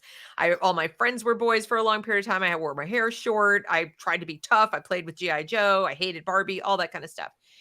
And I know why it was. I know that, I was mostly raised by my dad. I know a lot of reasons. However, because I lacked that kind of motherly, whatever it was, feminine influence, and it just wasn't my inborn temperament, I was nervous as hell about having a girl. Like, what will I do if she's very, light and fluffy and girly, whatever. That said, I didn't go out and immediately fill the nursery with blue. I just said, well, we'll see what happens. I did know it's not up to me. This much I understood. Like, this little person's going to come into the world as they are. And it's up to me to just kind of get to know them and figure out what's going on and be the best. Guide the way. What? Guide the way. Yeah, guide the way. That's it. It's like, it's not for me to impose one way or the other. And it was almost as if somebody on high was listening, because this little child emerged from the womb, and everyone said it. She had the most feminine features, delicate little pointed features. She was quite pink in her skin tone. And as soon as she could grasp, not even exaggerating, as soon as she could grasp, she was grasping anything light colored. Now, we know the babies can only see black and red and white, but I'm talking more about sitting up in a stroller, going to the store. This is a true story, that she would grab at the pink and purple dresses. Always. She'd literally like pull them off the racks if she came too close. Is she very girly now? And she is still quite girly. She still likes the girly things. And she's moderated it slightly. She's a little bit crunchy, you know, pierced her nose, and she wears plaid now because she's in college. But yes, still loves the girl things. And I couldn't have done anything about it if I wanted to. It's not for me to do. It is what it is. But I didn't expect it. She didn't do that because I expected it. That was her. Now, my second daughter, totally different. Not like that at all. Couldn't have cared less. What, you know, blue, green, brown, yellow, whatever. Didn't care one way or the other. And it's pretty much the same with my third child. So I had one child. They're all girls, but one behaved that way. The other two couldn't have cared less. And we had to use hand-me-downs because, you know, whatever. That's what you do when you're trying to save money. And they were fine. They weren't like, I object to wearing the pink, you know, or whatever. They're just overplaying their hand here as far as how parents are. I know there are some parents who do rigidly do that, but the fetus is not being oppressed, except by the people who want to kill it. Hence the original slide. Such norms are modulated, of course, by race, age, ability, class, body shape, and all sorts of things. There's not just one set of norms for each gender, but a complex and often contradictory web in which we're differently positioned. But these structures of social significance are nonetheless inescapable, right? You can reject them, you can transgress them, but they're still applying to you. We can violate almost any gender norm. People recognized as women can take up masculine-coded jobs, etc. We can try but fail to live up to gender norms that are perceived as applying to us. Are we living Or we in can the defy them. 1950s? I know. It's Mad Men. Most of these things don't apply in the Western world at all. No. And I mean, I'm happy to have a conversation at a later date about people who do try and fail to live up to gender norms. But generally speaking, it's because they're trying and failing to live up to the opposite of what they actually are. So Right. You see it happen a lot with women, where they think the way to be successful in these, you know, more masculine typical jobs is to cosplay a man, you know, like in other words, like I'm gonna be a, you know what, and that doesn't often work. Sometimes it does, but it comes across as what it is, that you're trying to be as masculine as you possibly can, as opposed to just be yourself and do as good a job as you can possibly do. Right. So, there's the example of a woman, she calls herself Barbie the welder. And she's just a good-looking woman. And you should see the amazing artwork she does welding, just like crazy stuff. Right. And she's feminine and, right. you know, a bit rough around the edges, kind of country style, but it suits her, and she's still feminine. She's still obviously a woman, but she does this amazing stuff welding, which a lot of men can't do. So I mean, there's stuff like that. Why do you want to fit in this stereotypical bubble that they're describing? Exactly. You can even try to change them by resisting from within. But when we do, it's clear that this is socially coded as a transgression, as a pushing back against what is expected. Catherine Jenkins argues that experiencing a set of gendered norms is applying to and making demands on oneself, even if one resists or fails to live up to them, is what it is to have a gender identity. This is a metaphysical claim we're not going to endorse or reject here. Mark. We're making the weaker claim that being recognized as having a gender involves being positioned in normative space this way. So we're back to recognizing as having a gender at all. So not just a specific. And normative space. Normative space. Not just space, normative space with the normies. Right. Those terrible, boring, oppressive normies. So whether or not it turns out to be the case that on the proper metaphysics of gender, having a gender inserts us into norms. Another one. Mark. I'm up to 4, by the way. I know. anyone's keeping track. Moreover, and crucially, being socially recognized as having a gender normatively positions us in this way, regardless of the underlying metaphysics that anyone might appeal 5. to in deciding whether to ascribe a gender to us. So whatever reasons you come up with for telling people what their gender is, it's going to have this effect. It's going to position them in social space. All right. We take... it's actually true, because this is trying to replace one hierarchy with another hierarchy, where this gendered person is in a higher hierarchy.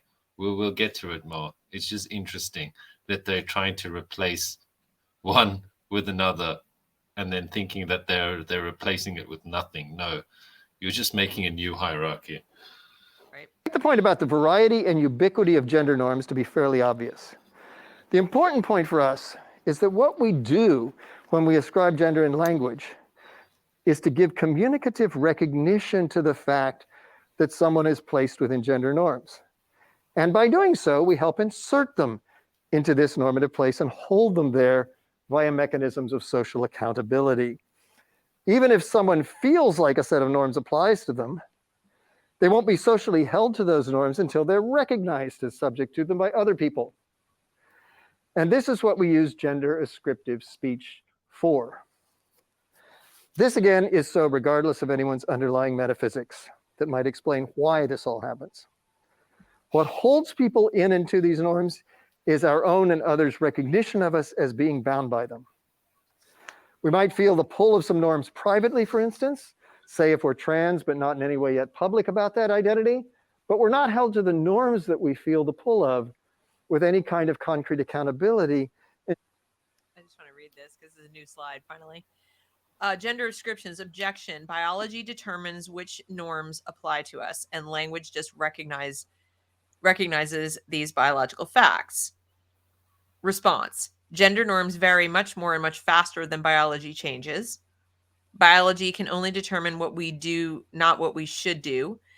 Social norms have to be socially recognized and enforced.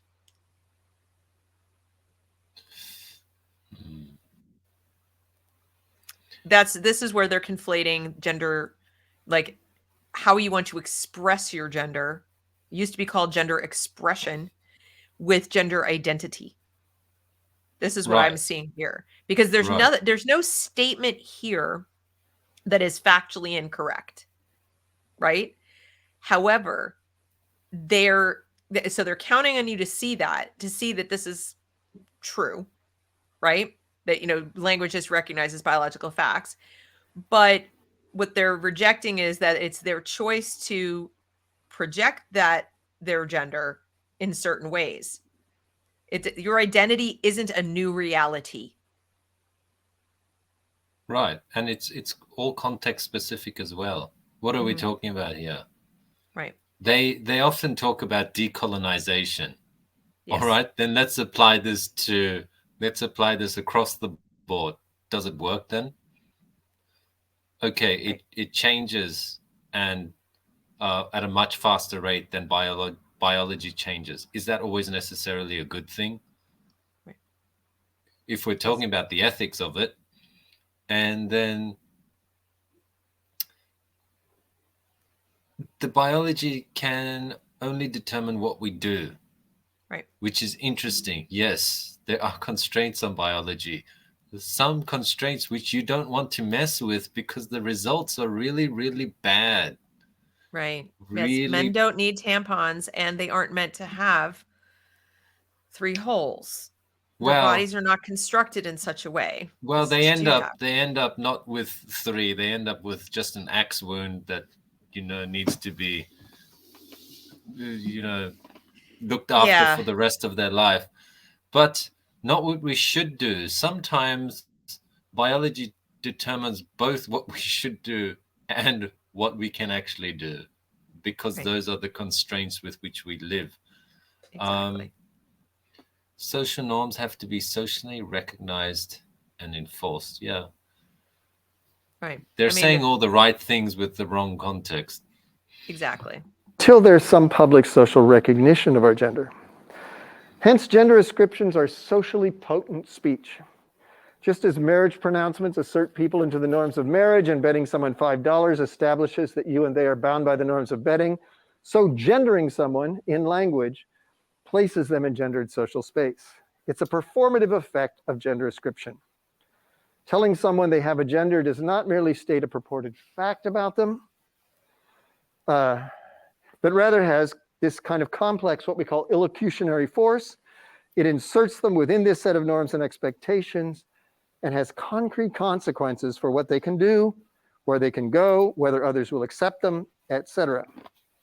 Yes, and that's appropriate. I'm sorry. I'm going to go out on a limb and say that if you are a biological male and I ascribe that to you, the only reason I would, okay, and this is all anyone is even asking to do, is not just because I'm a jerk. It's because, no, you shouldn't play on the girls' volleyball team. No, you shouldn't be doing, MMA fighting with women. You shouldn't go into the women's restroom. You shouldn't be treated as the same as a woman in the prenatal unit or whatever. Like, you shouldn't be trying to breastfeed a baby. No, you shouldn't. And I will go out on a limb and say that. So if I ascribe to somebody, you are male, it's because I can make a reasoned argument for ascribing that to the person. If you're waiting on me at the Sephora makeup counter, and I can pretty well tell because you're 6'3" and have an Adam's apple the size of my fist, despite your long hair and lots of makeup, that you're a man, I'm not going to really ascribe anything to you. If you have a name tag, I'll call you by your name, and that's the end of our interaction, and I buy my makeup and I walk out. I'm not really interested in forcing you to do anything for me except take my money and give me my package and otherwise leave me alone, right? But if I have to use the restroom in your facility and you try to follow me in, I'm probably going to raise my hand and say, you're a dude. Get out. So these things are contextual as well. And I feel like they're dropping all of that and acting like it's never appropriate. And the only purpose that someone has is to force someone into a norm. No, there are purposes to it. Am I wrong? Am I crazy? No, that's right. I mean, a lot of social norms are based on normal human behavior and a process of risk aversion. So generally, women are more wary of men than they are of other women, because the chance of something bad happening is statistically higher. That's why also children naturally are not as friendly with men as they would be with women. Is it a stereotype? In a way it could be, but it's also a statistical thing, and it's a natural reaction. That's why, for example, in trafficking, they use women to capture other women, right, or children, because it's just more effective. They're just taking advantage of that biological trait. So it's also a biological trait that women would be more wary naturally of a dude following them into somewhere where they are vulnerable and not in public view. Yeah. A lot of women are even weary of men even when they are in public view. Absolutely. So it's so frustrating. Am I even allowed to call him he? I think I am. Everything that they're saying requires you to drop context and everything we know about human cognition and evolution. That's what I see. And then remembering that the language part comes from the cognition part. Yes. So you can't divorce the two from each other. No, but they'd like to, because it would probably get them another grant. Well, I guess, yeah. So you're asking them to basically override their basic biology and their cognitive function by reprogramming themselves through language. This is what this is basically about. Yes, exactly. And I think that is why they want to start with kids as young as 4, preschool and sixth and kindergarten with the introduction of pronouns before they even know what parts of speech are, before they can read, before any of this is even relevant in their lives. They want to right away get in there and alter the language so they can rewrite these children's existence and perception of themselves. Indeed, given the force and persistence with which we are placed into gendered norms and the amount of hard work and disciplinary action it takes to keep people conforming to gender norms, which almost no one does perfectly. No, I'm not working hard at all. I'm sorry. It takes zero effort whatsoever for me to expect or to walk around the world and expect men to behave a certain way and women to behave a certain way in public spaces in relation to me. I'm not working overtime on that one. I don't think anyone is. They hung a sign outside the bathroom. Men, there you go. Wow, that was hard work. Maybe in countries where they have people running around beating you if you don't have a wig on or don't have, your burqa on, well enough. But no, I don't think so. You might say that gender descriptions jam people into gendered positions and hold them in there really hard. Of course, no one single gender description slams us into a complex position in a single moment, although gender reveal parties try really hard. Okay, I agree the gender reveal parties are kind of dumb, but he's giving him way too much power. Rather, each gender description recognizes how a person is already purportedly entangled in normative space, and in doing so, further entrenches and holds them in that space. I hate the word holds, followed by in a space, like complete with body language. Unless you are to be honest, he's been using just this gesture, the same one all the time. This is like, what are we cradling here? The testicles that are in her purse, their purse. I don't know. Like what is in here? I don't know. But this is holding in space. No one's holding. You're not a prisoner. It's okay. You're free. Go wear a dress. Wear high heels. Go touch grass. It's okay. The door is open. It's go outside. But people telling you that you can't diddle little children or wag your tallywhacker in their face is not, jamming you into social space. I'm sorry. And that's really all that people are asking. I really wish they would stop with their implicit straw man arguments that we're trying to force them into these horrible square pegs, round holes. Oh my God, we're so evil. It's like, no, I just really want you and your fetishes and your weirdness to be over there. Go do your thing over there. Out of away from view. Children in a dark basement somewhere or some club outfitted for that purpose. Where it's other adults, consenting adults. Yes, consent is a thing. They'd like it not to be, but but that's all we're asking. The only thing that we social normies want is for you to go be you over there, not around our children. Is it really too much to ask? Are we jamming them into, and not just around our children, but can you go play a sport that is suited to your physiology? Or, find a third league, create a third league or a third group of teams, whatever, made up for people like you so that nobody to win then. Oh, right. So we're not supposed to recognize the double standard. We're not supposed to recognize that I don't see biological females, female to male transitioners, synthetic sexes, lining up to go fight with male MMA fighters. I don't see that. I don't see, people who are born female, have a female past, and now say that they're male, going to swim or play soccer or volleyball or heaven forfend, Australian rules football with the men, with the other biological self-identifying men. I don't see that. Oddly, I wonder why that is. And I guess we'll never know. And asking the question makes you a bigot. So, I keep forgetting. Another similarity between I am a man and I am your friend. Every time someone recognizes two people as friends, it further entrenches the fact that that is a social relationship they stand in. Okay, so we want to consider a couple of objections. That doesn't even work with parents.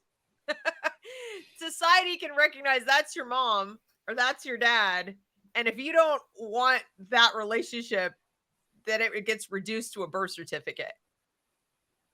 It's still up to the individual who's being described in terms of relationships. I'm not talking about identifications, Right. just relationships. Somebody might say, our gender ascriptions recognize what norms apply to someone, but they don't actually insert them into those norms, right? It's biology, somebody might say, that makes... I would say, somebody, here's me, somebody. Set of gender norms apply to a person, and all that our gender ascriptions really do is recognize the normative facts that result from the biology. But we want to argue that it really can't be biology alone that inserts us into norms for at least two reasons. It inserts us into social norms, right?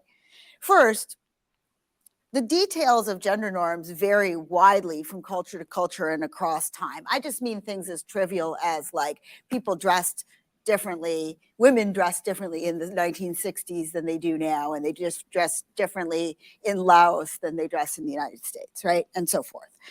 Those norms vary across the lifespan too, right? What the norms for how to be properly gendered when you're a 5-year-old girl are very different from when you're a 40-year-old or an 80-year-old. This is a really different point from whether biology causes us to have a gender. How does that differ? Being gendered as a child, she. Grandma, she is a woman. She is a girl. She's a woman. I'm not understanding. I think she's talking about the norms. I think she's talking about the norms that, for example, the way a 25-year-old female might dress, it will be, in terms of norms, social norms for the female at 20 is different from the female at 2. Although a trip to Justice at the mall might... What? For good reason. Exactly. That's why Cuties was so offensive, because we had young prepubescent girls who were doing dancing and twerking as if they were in their 20s on the Las Vegas Strip. So I would argue that most of these norms, again, relate to the biology in the sense that we're talking about pre-sexual, sexual, like sexually mature, and I won't say post-sexual, but let's just say post-childbearing, they're older senior citizens, etc. There are just certain things that have become norms because they send messages to the social group, to the outside world, regarding your sexual maturity, just like animals and their plumage and their coloring and the various things have their own, biology did it for them. It gave them certain colored feathers. And not even just that, sometimes a lot of fashion is up to the utility of that stage of life. Correct. Exactly. An 80-year-old woman just can't wear what a 20-year-old wears just because their body, probably there is somewhere in the world someone that can pull it off, but as a norm, just it's not right. They feel colder. Did you ever see the show Cheers, the American show Cheers? I've heard of it. Yeah. Well, there's an actress by the name of Shelley Long, and very, very pretty woman. She was the original sort of female lead cast member of this program, Cheers. Blonde hair, very petite features, and just very thin. And my recollection of her is as a 20-something, 30-something, and even young 40s actress, because she started to fade away from the scene probably in her mid 40s and go off to do other things. Well, I recently saw a photograph of her. It was taken, a candid photo. She's walking down the street, and it's one of those, can you believe, look at her now, oh my God, she's really fallen apart. And then somebody says, yeah, 73-year-old woman looking like 73-year-old woman, because people see reruns of the show and she's in her 20s and she's wearing a skirt, she's just very pretty, and here she is walking down the street wearing pull-on sort of sweatpants and a sweatshirt and walking shoes with very comfortable walking shoes, and she's obviously just going shopping. And they're all aghast at like, oh my God, how awful. I'm like, what do you expect her to wear when she goes shopping and she's 73 years old? Of course she's gonna wear elastic waist. And that the same person is choosing to dress differently because she's at a different stage of life. To your point, comfort, the location, what she's doing. There are even movie stars who are in their 30s. If you look at them and they're out running errands, they're wearing sweatpants or whatever. So there's also the context of what are you doing at the moment? How old are you? And it doesn't change anything. Somebody being aghast that she looks like that, that's their problem. She's not oppressed because of that unless she chooses to be. If she's all butthurt because somebody said she looks terrible in sweatpants, that's a choice that she is making. No one's forcing her or jamming her into a role. I guess I keep noticing the lack of recognition for free will amongst these people. No. It just doesn't exist. And anyway, but it's just something I've noticed. Identity. That's again a metaphysical question, or maybe like a scientific question about which we're staying neutral in this talk. Regardless of what the relationship is between what. Explain. I mean, this whole thing is not neutral. No, we're staying neutral about your biology, except when we're not. And metaphysics, but we assume that gender is a disembodied soul, apparently. Yes, it's your deeply held belief. And what gender identity you end up with, biology just doesn't change nearly as fast as social gender norms change. So we have to have something other than biology to hold us to those norms. Why? Why do we have to have something other than biology to hold us to norms? I'm very confused. Just go with it. Nod your head and wave. Okay. Second of all, even if biology determines some of the gender differences between us, it would determine what we do or what we're inclined to do. It wouldn't determine what we should do. And social norms are about what you should do. Right? At least she admits that it does determine what you're inclined to do. Like, maybe rape someone. It's a straightforward naturalistic fallacy. I mean, not even that. I mean, for example, let's use the whole pedo thing as an example. That's also a biological constraint. You can do it. You should also not do it. I mean, it's the other way around. Exactly. Why don't we do that? Well, we know the result. It's you can argue the ethics, or you can argue the evolution, whatever you want to argue, but from any aspect that you argue, whatever your inclination is, it's all bad. So but in order to legitimize that and say that it's only social constructs and social norms that make it bad, it's only this thing that we're trying to jam people into that makes it bad. That doesn't have any impact on the child's psyche and development. No, of course not. They have to come up with this gobbledygook. Pretty much. To say anything else. So the norms that gender ascriptions recognize us as embedded in are social norms. And whether or not biology causes us to behave in various ways or to have various gendered properties or inclinations, our social accountability for our place within sets of norms simply can't be reduced to biological facts that we're inclined to live up to those norms, right? If that is a biological fact. So we're held to norms through social recognition, including self-recognition in the case of self-ascription. And in this sense, gender norms are like marriage norms or tax norms or any other socially enforced norms. So even if our social norms do in fact riff off of biological differences, we still need social recognition of one another as inhabiting gender roles in order for there to be social accountability that holds us in those gender roles. So if you don't recognize it, it just dissipates into nothing. And also a tax law, tax is a law. It's a binding force under law. It's not just my opinion. You can leave it as your opinion and someone will knock on your door. And will give you an extended stay at a very interesting facility with other people. Yes. For an extended period of time. Who may or may not recognize gender norms. Right. I'm gonna bet they probably don't. Yeah. Yes. Might also object, second objection related, this is a more serious one, I think, to our argument by insisting that gender ascriptions insert people into norms by describing them, right? So in saying that somebody's a man, I'm attributing some empirical properties to him, maybe biological properties or social properties or psychological properties. Yes. And because right? Yes. That's what I'm doing. That's exactly what I'm doing, and I don't see why that is a problem. Let me go. Where's her little slide?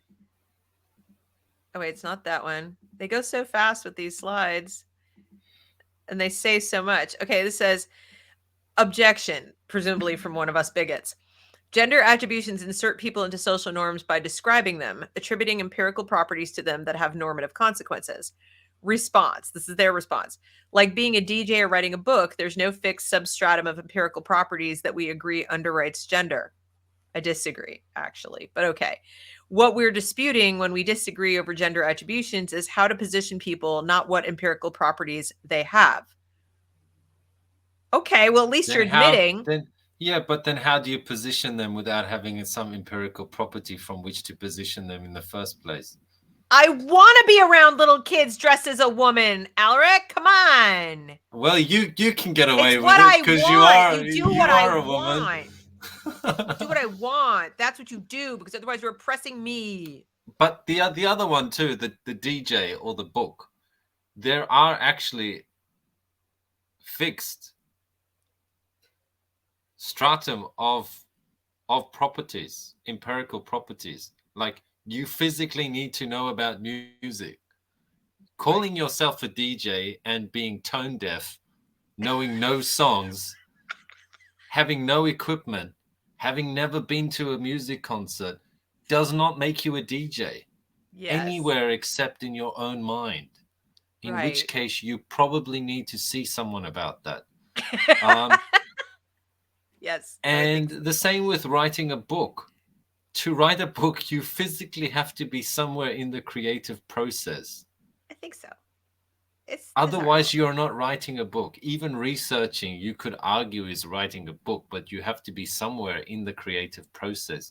You have to have some idea that you're creating in your brain. So this is an empirical category. These are all empirical categories that we say this person is, in fact, a DJ or writing a book or merely hallucinating profusely. I think so, yeah. Descriptions insert people into norms by describing. The last one is this is true even if the reason why we are disputing this is because we have different beliefs about what gender is. What is true? What? It's like it says, what we're disputing when we disagree over gender attributions is how to position people, not what empirical properties they have. This is true, even if the reason why we are disputing this is because we have different beliefs about what gender is. That is a nonsensical sentence. I have no idea what they're saying. Right. It sounds like as long... I don't know. This sounds very metaphysical, to use the word. Doesn't it? I would tend to agree. Yeah, it does sound very metaphysical, actually. All right. So where are we with our metaphysical so far? So far, I've got 7. Okay. There's more to come. Don't worry. Yes, I know. Them, right? So in saying that somebody's a man, I'm attributing some empirical properties to him, maybe biological properties or social properties or psychological properties. And because he has these properties, that's what makes him subject to the relevant norms. So gender ascriptions then would still be declaratives. They would still be like statements of fact that are true or false. They're just declaratives that have normative consequences. But in contrast, what Mark and I are claiming is that the main thing that you're doing with language when you identify somebody's gender is not pointing out some empirical facts, but settling social expectations for how they're going to act and present themselves and shaping the narrative paths that are open to them and closed to them socially. In some contexts, yes. in certain contexts, not across the board. Like I said, I'm not going to go into your private life and your private dwelling in adult spaces and insist on calling you X, Y, or Z. But at the doctor's office, at the locker room, and sports, and bathrooms, etc. Yeah, I think it matters. Am I crazy? And it's assuming that there is no. The whole argument here is that there is no empirical basis on which to make an assumption or a social category, whereas that's the whole premise of making a social category is the empirical observation. Exactly. So the argument doesn't make sense. No.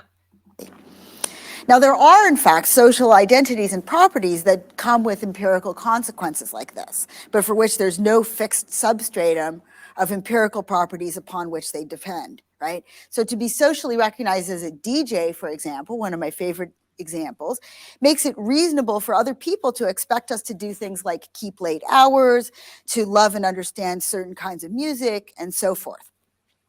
And it makes evaluation in terms of how well somebody DJs relevant. It gives some kind of narrative structure and comprehensibility to somebody's life, to their choices and practices. So for example, it makes sense that they would move from, say, Indiana to Berlin in order to pursue their DJing career, or that they would spend time working on their DJing technique or buy DJing equipment. So this identity guides their self-understanding and their path through life, but also the way society gives them uptake, right? But there's no set of determinate empirical properties that you have to be socially recognized as a DJ. You just listed them. You just listed all of them. Literally just listed them. It's like they don't recognize what empirical properties are.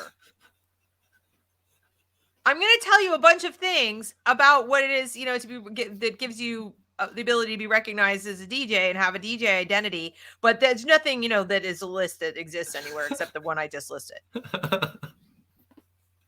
Professor. I can't be recognized as a DJ who is out of work or on vacation, or in fact, who has never gotten work or has no talent at all, especially if you publicly claim this as your identity. Similarly, we think this was Ernie Laporte, although unfortunately there's no way of tracking down whether my memory is right that it was Ernie Laporte who said this, because he said it over beers like 20 years ago. But he pointed out that there are no empirical facts or properties that are necessary for claiming that somebody is working on a book. You don't have to. What? You can say any damn thing you want. You can say I'm a Martian. But there are empirical, I mean, I'm working on a book. Sure, you can say that one time, maybe 10 times with 10 different people who don't know the other 9. So there's a limit to the number of times without empirical proof that you can make a claim and get away with it. Joe Biden still thinks he's president of the United States, and we're, I don't know how many people actually believe it, but okay. Actually be spending any time on the book. You don't have to have any text, right? So being socially recognized as a friend or as a DJ or as working on a book brings about a set of social expectations and sense-making resources that you can use to make sense of somebody's life, right? It's about being recognized as occupying a location in normative social space, but it's not about being attributed a fixed set of empirical properties. But it is. You literally just said so. Like, she did it twice in a row. She did it with the DJ. She just did it with the writer. That's why they were laughing. And then she turns around in the same exact statement and contradicts herself. I can't. It hurts. I can't stop. This cat likes to catch fish. It eats mice. It has fur. It has retractable claws. It belongs to the feline family. It's of the genus such and such, but it's not a cat because we have no empirical information to say that it's a cat. When it comes to gender, we want to claim, similarly, there's no agreed upon fixed substratum of empirical properties that anchor these claims to social space or our disagreements over how to position people in social space. But that's just not true. Like, you claim it and you've done less than nothing to substantiate your claim. In fact, you've given evidence. It's like in the contrary. Yeah, you've given evidence to support my argument, to the objection. But let's keep going. So claiming a gender and receiving social recognition for having a gender is more like claiming to be a friend or a DJ or a book writer than it is like claiming to have like type A, AB blood or claiming to be in pain. Wait, I can lie about being in pain a lot easier than I can lie about being a DJ. You have no way of knowing, literally, unless you hook me I can literally test your DJ skills. Yes. With pain, you can pretend, oh, does it hurt here? Oh, yeah. It depends how good an actor you are. That's why we have such a debate over things like fibromyalgia, because the women who have it insist it is real, insist they're in excruciating pain all the time. And there's a substrata of society that says you're full of crap. And they're saying it because it can't be measured empirically. That's why they're saying it. But gender, she claims, is... She literally just got done explaining that being a DJ and being a writer does have an empirical set. And then she's saying it's more like that. Well, thank you for admitting it, because we agree. Whether or not there's an empirical fact of the matter about what gender is and how you actually get one, there's certainly no general agreement about what properties make up somebody's gender. So different people at different times. And again, with the conflation of gender expression and gender. And this makes me crazy. I was with them. I was totally with these people as, a libertarian. I was with them on, I get to express my gender any way I want. You knock yourself out. Go for it. As long as you understand that you have not become Santa Claus because you dress as Santa Claus, right? So like, you can go on with your bad self and dress like Santa Claus all day. You are not an elf that can wiggle your nose and go up the chimney. And this is what... Different contexts take gender to lie in anything from your genitals to your DNA, to your hormones, to your reproductive capacities, to your social role, to what people feel psychologically like they are on the inside, and there are various other options. What we agree... Some of those are not options. Yeah, those are not options. Yeah, like she took empirical facts and blended it with how people feel on the inside. Like those DNA is not an option. It would be nice if it were. Yeah, I'd like to change some of mine. Can I be taller, please? Yeah. You can agree about when we agree. How tall are you? I'm 6'4", I guess. Oh my God. See, you can never tell how tall someone is when they're sitting down. I've had people meet me in person and be like, oh my God, you're tiny, because I'm like barely 5'1". And then I'm looking at you and you're like, I don't know. Remember. Okay, yeah, you're very tall. Something like that, yeah. Somebody as a man is usually not his genitals or his DNA, which, by the way, you can't even see, right? Or his inner sense of identity, which you also can't see, but about how he should be positioned in normative space. And I'm sorry to break it to you, ma'am, but it's a little bit easier to see that somebody is male or female than you're giving it credit for. Not in every case, but I would say in about 99%. 99%, it's really, if you know anything about bone structure, if you know, and physiology, it's actually relatively easy to tell. The interesting thing here is the whole positioning in normative space. The assumption here, I guess, is what they're getting to, is that if you're a male, blah, blah, blah. But even amongst males, there's a hierarchy. That's right. You cannot escape hierarchies. I'm sorry. I don't care what people say. Right. You can get rid of a hierarchy and just end up replacing it with another hierarchy, because you can't have a complex society without it. So your assumption here is that all men somehow have this higher hierarchy, or all certain blah, blah, blah have a certain level in it. It just doesn't make sense. It's a very simplistic, overly There are very tall women. There are very short men. There are very strong women, very weak men. And yet, when you go to the social space of the volleyball court, okay, Now we've narrowed the field to where we have the top 1% of volleyball players who are female. So they have more in common than they do with the general population of females, or they are. And then you're going to put a male, you could put a male who's in the bottom third of male volleyball players, and the likelihood of him still being physically stronger and taller than these top 1% is still very high. We know this because high school soccer teams, boys soccer teams have easily defeated the female Olympic team. Well, for tennis, it's something like I can't remember the exact number, but it's that Serena Williams, if she was in the men's league, she'd be ranked. I can't remember, so don't quote me on it. It was either 300 or 700. Right. Because just being able to compete is not possible. There's a difference, and you can tell. I mean, we can tell difference. You're a short woman. We can tell those tall women are still women. That's right. That is right. And yet, as I said, even when they are elite athletes, they don't come close to the elite athletes who are male. Nope. Conversely, if we find out that somebody doesn't have a penis, say, and we now disagree over whether he's a man, we're not disagreeing about the facts about his genitals by hypothesis, right? We're contesting which norms should apply to him.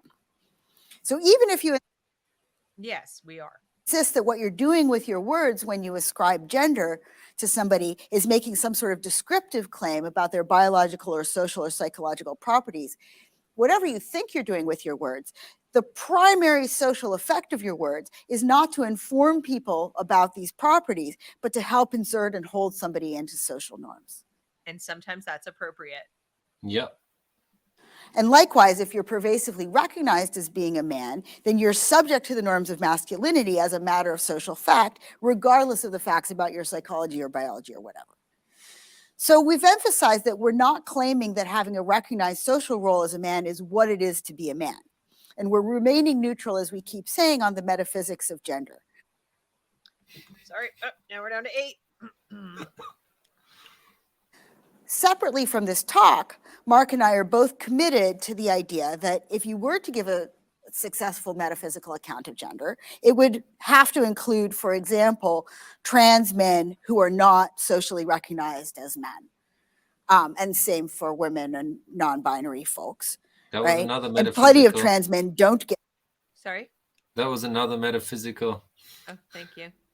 This social recognition Blurring. because they're not out or they don't pass or whatever. So that means that we, again, separately from this talk, are not actually willing to buy into any metaphysics of gender that simply equates it with social recognition. So that's not what we're claiming here, right? We're just emphasizing that right now because the point is that when we say that gender attributions hold people into a social role, we are not saying that those attributions constitute their gender. We're saying it holds them into a social position. We're claiming that it's public recognition of a social role that in fact holds people to the norms attached to that role, completely regardless of what gender they actually have. And just to see this quickly, like if there's somebody who has female body parts and identifies as a woman and feels like a woman and is by any normal standard actually a woman, but they happen to look very, very masculine and dress very masculine and everybody thinks they're a man and attributes a male gender identity to them, they are going to be socially held to male expectations regardless of the fact that they're actually a woman, right? Hang on. We had a eureka moment. We had one of these people admit what a woman is. Yes. Matt Walsh. Sorry, I got to call him. Hello. Yes. Hello. Let's mark it. They answered it. Yeah, they're here. They answered 2 hours, 13 minutes into our show. But what, 29 minutes and 35 seconds into theirs, we need to move quicker. They admit that this is a woman, female genitalia. And the whole other package. So, yeah, exactly. It's amazing. First time.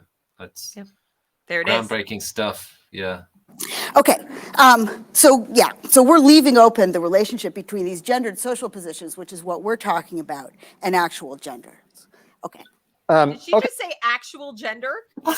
So many Did admissions she just say coming. actual gender? Oh, the angels are singing. So we're like, she just said actual gender. I have to write this down. Where are we? 29, 46, actual gender. Okay. So many admissions on this. It's crazy. So if this is right, and what you're doing is placing people in positions when you ascribe gender to them, what would be the correctness conditions? Well, as we've been going on and on about, it's not truth. It's twofold. Who has the authority to do this? When is someone entitled to place someone, including themselves, in a social position? And what's the ethics of it? When are you doing the right thing here?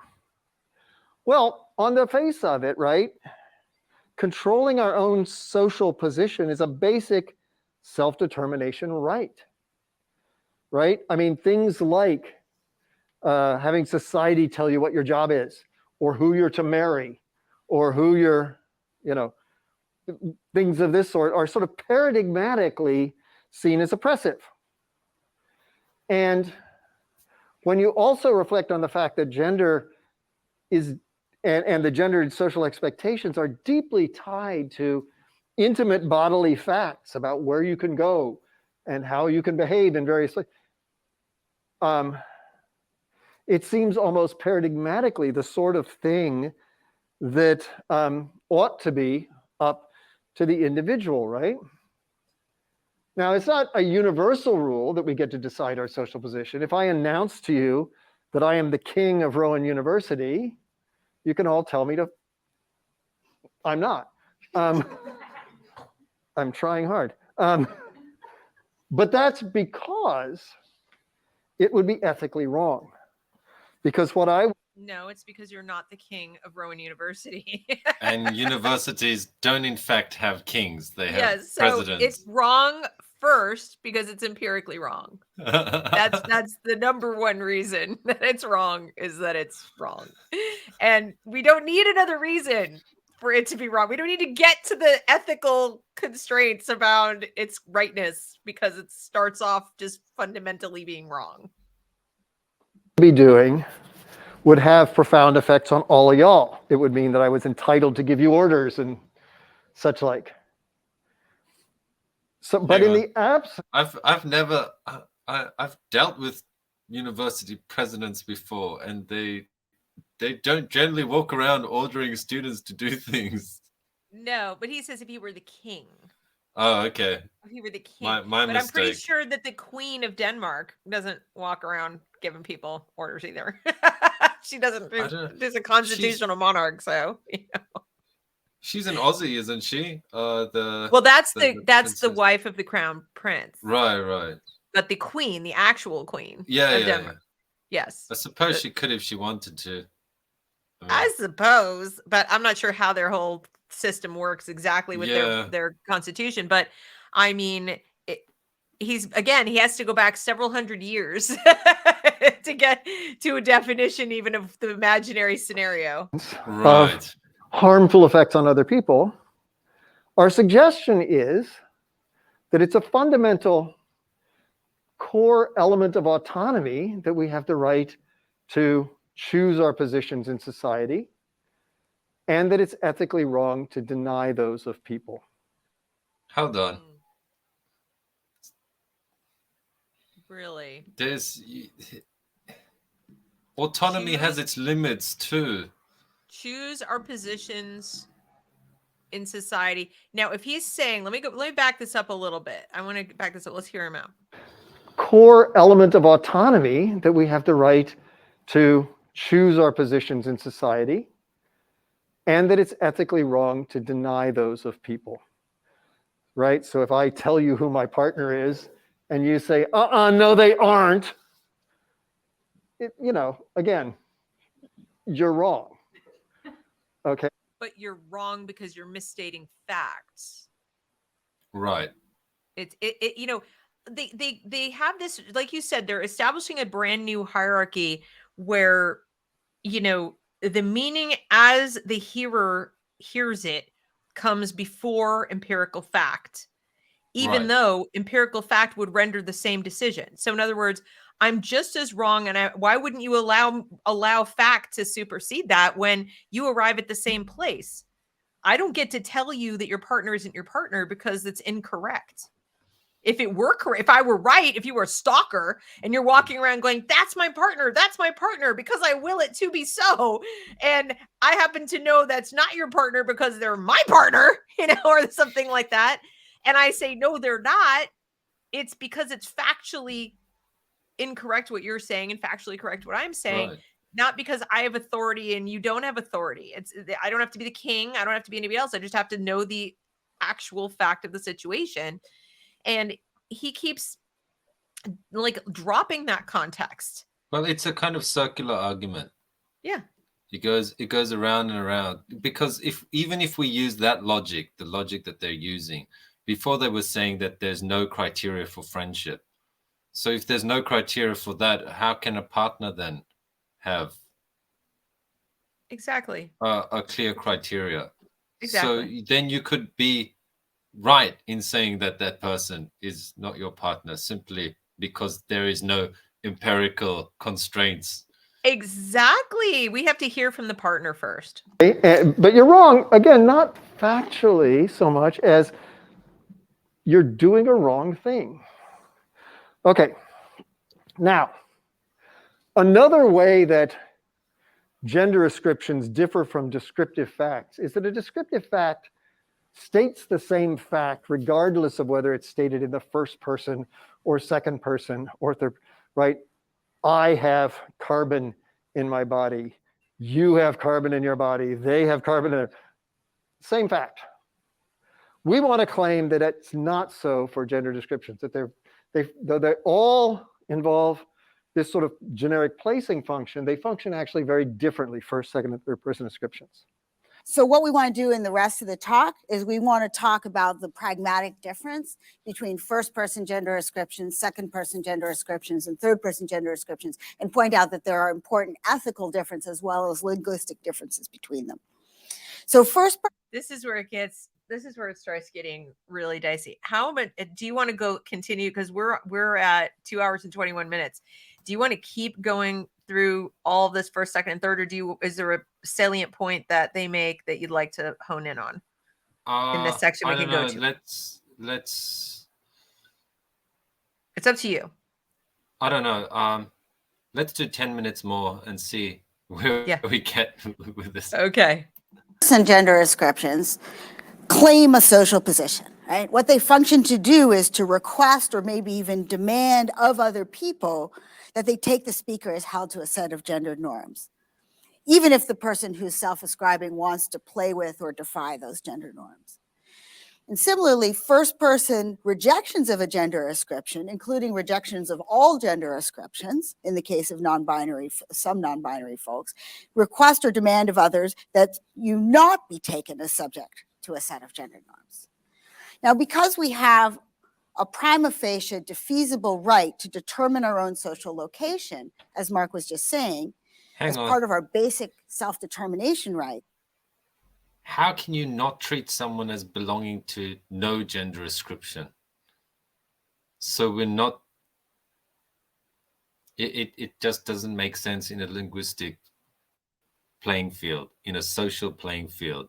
What do I recognize you as then? Right. If you're neither nor. You're non-binary, you're a they, I guess. And what is that? How do I interact with you socially? Exactly. It doesn't make sense. It puts I guess the you need to give on people, some written instructions every time you meet a new person. Well, I guess it puts the onus on the other person to magically know what you want from them, and then to be upset when you don't get that. Exactly. Seems a little bit narcissistic. Just a little. But remember, Alaric, there's no empirical purpose other than, jamming these people into a box. I forgot. There's and no holding reason them there. and holding them there. We're just holding them down. And it's not because it's, how, as you said, complex societies function, and we need a whole series of heuristics in order to get along with each other. And in the absence of them, we have a tendency to cut a wide path around people who are just incomprehensible. Yeah. Or put them in an institution in a padded room and leave them there. Make institutions great again. Yeah. These speech acts, these first-person speech acts, are prima facie entitled. You don't need any special kind of authority beyond the general insight that people should get to choose how they are positioned in social space.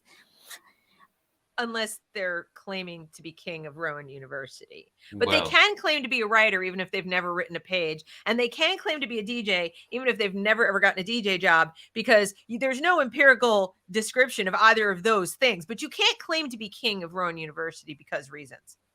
Right, that in the case of gender is integrally connected, as Mark pointed out, to our right to control our own motions and the boundaries of our own body. So if I say I bet you $5, my speech act presupposes all kinds of descriptive beliefs, like that I'm going to turn out to be right about what I'm betting about and that I have $5 to lose. But even if I'm wrong about all, and that you'll give me $5 if I win. Yeah. That I'm not being sarcastic, that I'm not Exactly. speaking figuratively, that whatever. those things, I really did make the bet, right?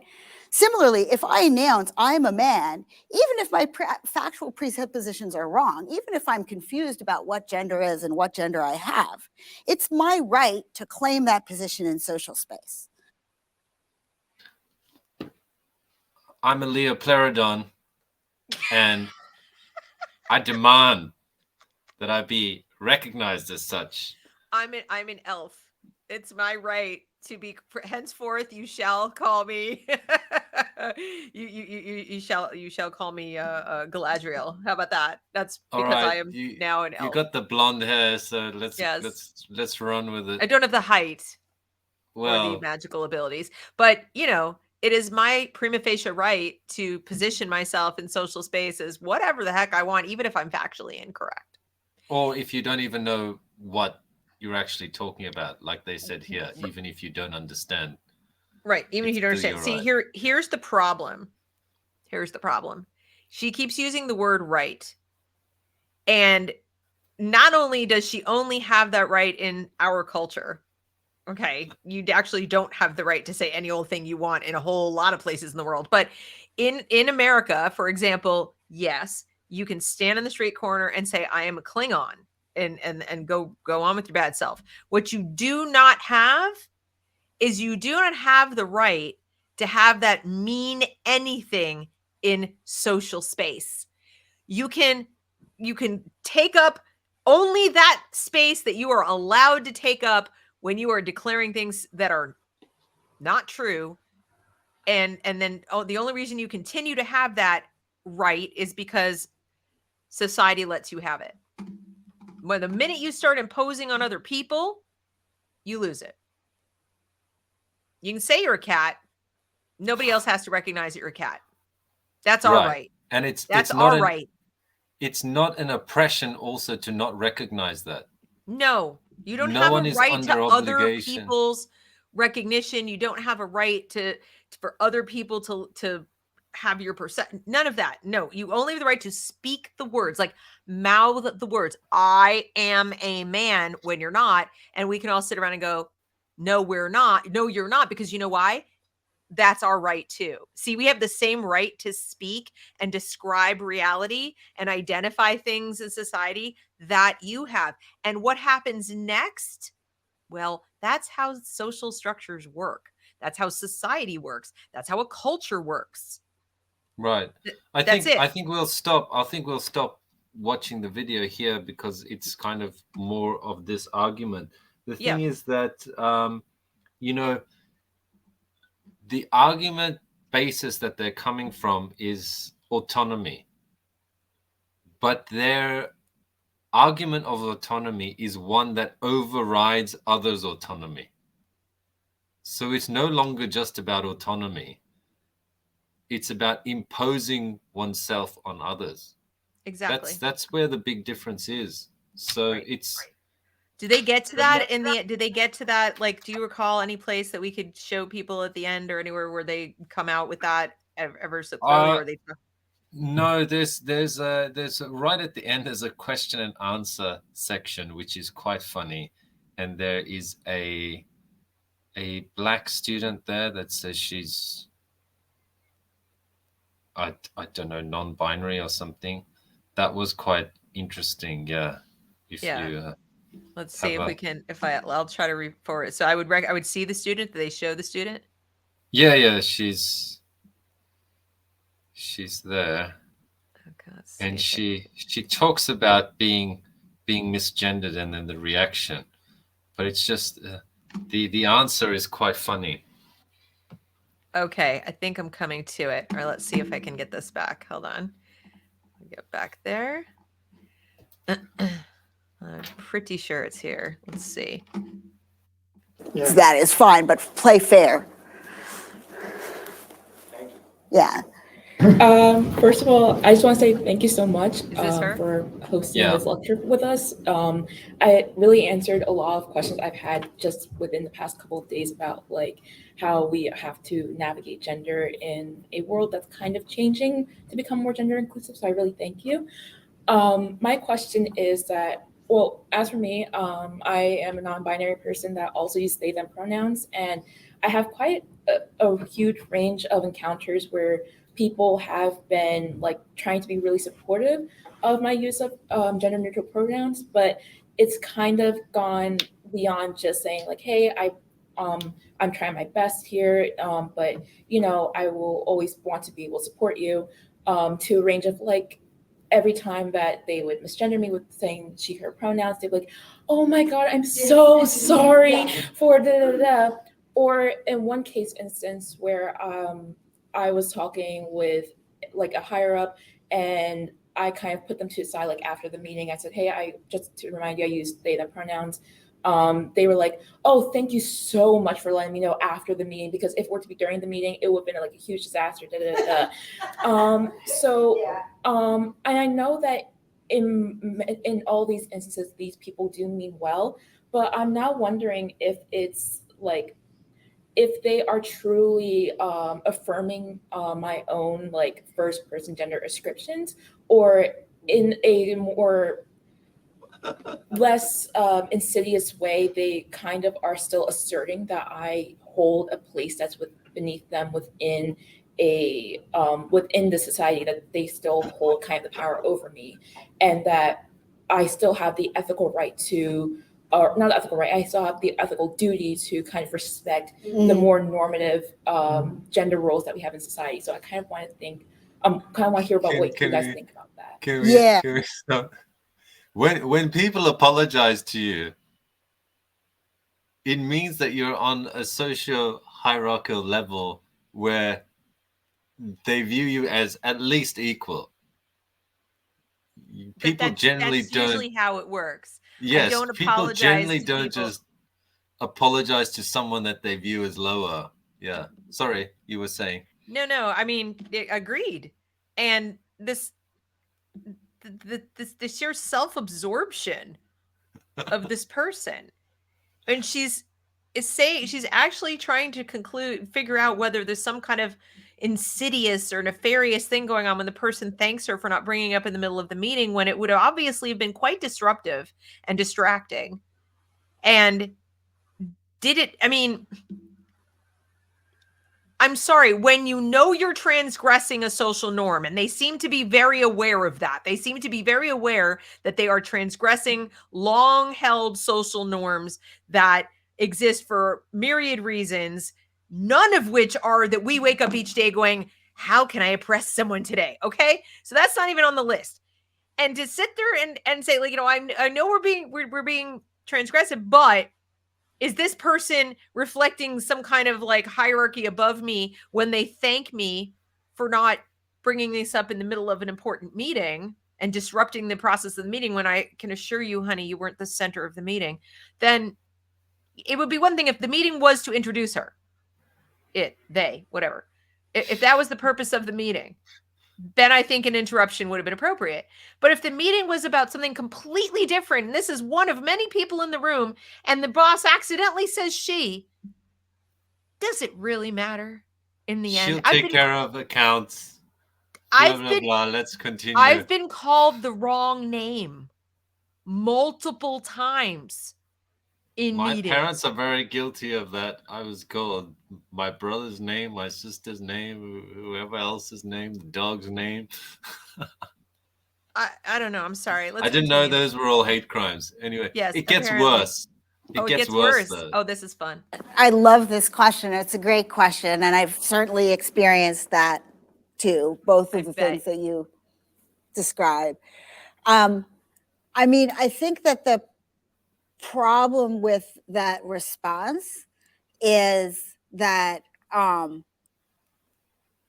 it becomes not about your self-determination, but about putting the burden on you to respect and uphold and do the labor to make them feel good about themselves and their position. I'm sorry, what? I'm sorry, what? This person is insisting on they're transgressing a social norm in a job situation. They said, somebody who is their superior, or how did they phrase it? Yeah, anyway. Yes, it's the boss, I think. A boss, all right? And putting the work on, apologizing, first of all, is putting the work, the emotional labor on someone else. The only reason this person apologized, and rather profusely, I'd say, it was a little bit much. Sorry, thank you for reminding me. It would have been sufficient. But this, oh my God. Yeah, I bet you that had a lot to do with that person virtue signaling. But why? Why are they feeling the need to virtue signal? It couldn't possibly be because of all of the angry demands and threats and lawsuits and social media campaigns to cancel people as horrible bigots and transphobes or whatever. No, it couldn't have anything to do with fear of that from this passive aggressive bullying of like, I don't know, are they trying to oppress me? That was very feminine, by the way. Can you do it a bit more non-binary? I don't know. Are they like? That's masculine. I don't know how to be non-binary. I don't know. I was a more natural non-binary person as a tomboy than that person. That person is more feminine as a non-binary person than I was as a tomboy. That level of passive aggression, there's nothing masculine about that. I'm sorry. If someone uses the wrong pronoun, they're oppressing you. If they don't say sorry, they're oppressing you. If they say sorry, they're oppressing you because now they're putting the work on you. Is there any situation where you are not being oppressed? Your life is apparently really terrible. Let me take you to a village in Congo for you to live for a week so that you can experience how life works. Yes. Congrats on your second box check in the intersectional chart, by the way. With respect to all of this. So, I mean, I want to make 2 points. Like, one, it's just a shifting of the burden. So they're making your attempt to just live the way you want to live and self-determine on your own terms be about them in this weird way. And, putting it on you because if somebody says to you, oh my God, I'm so sorry. Oh my God, I'm so sorry.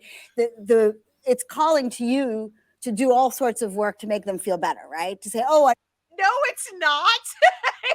It's not.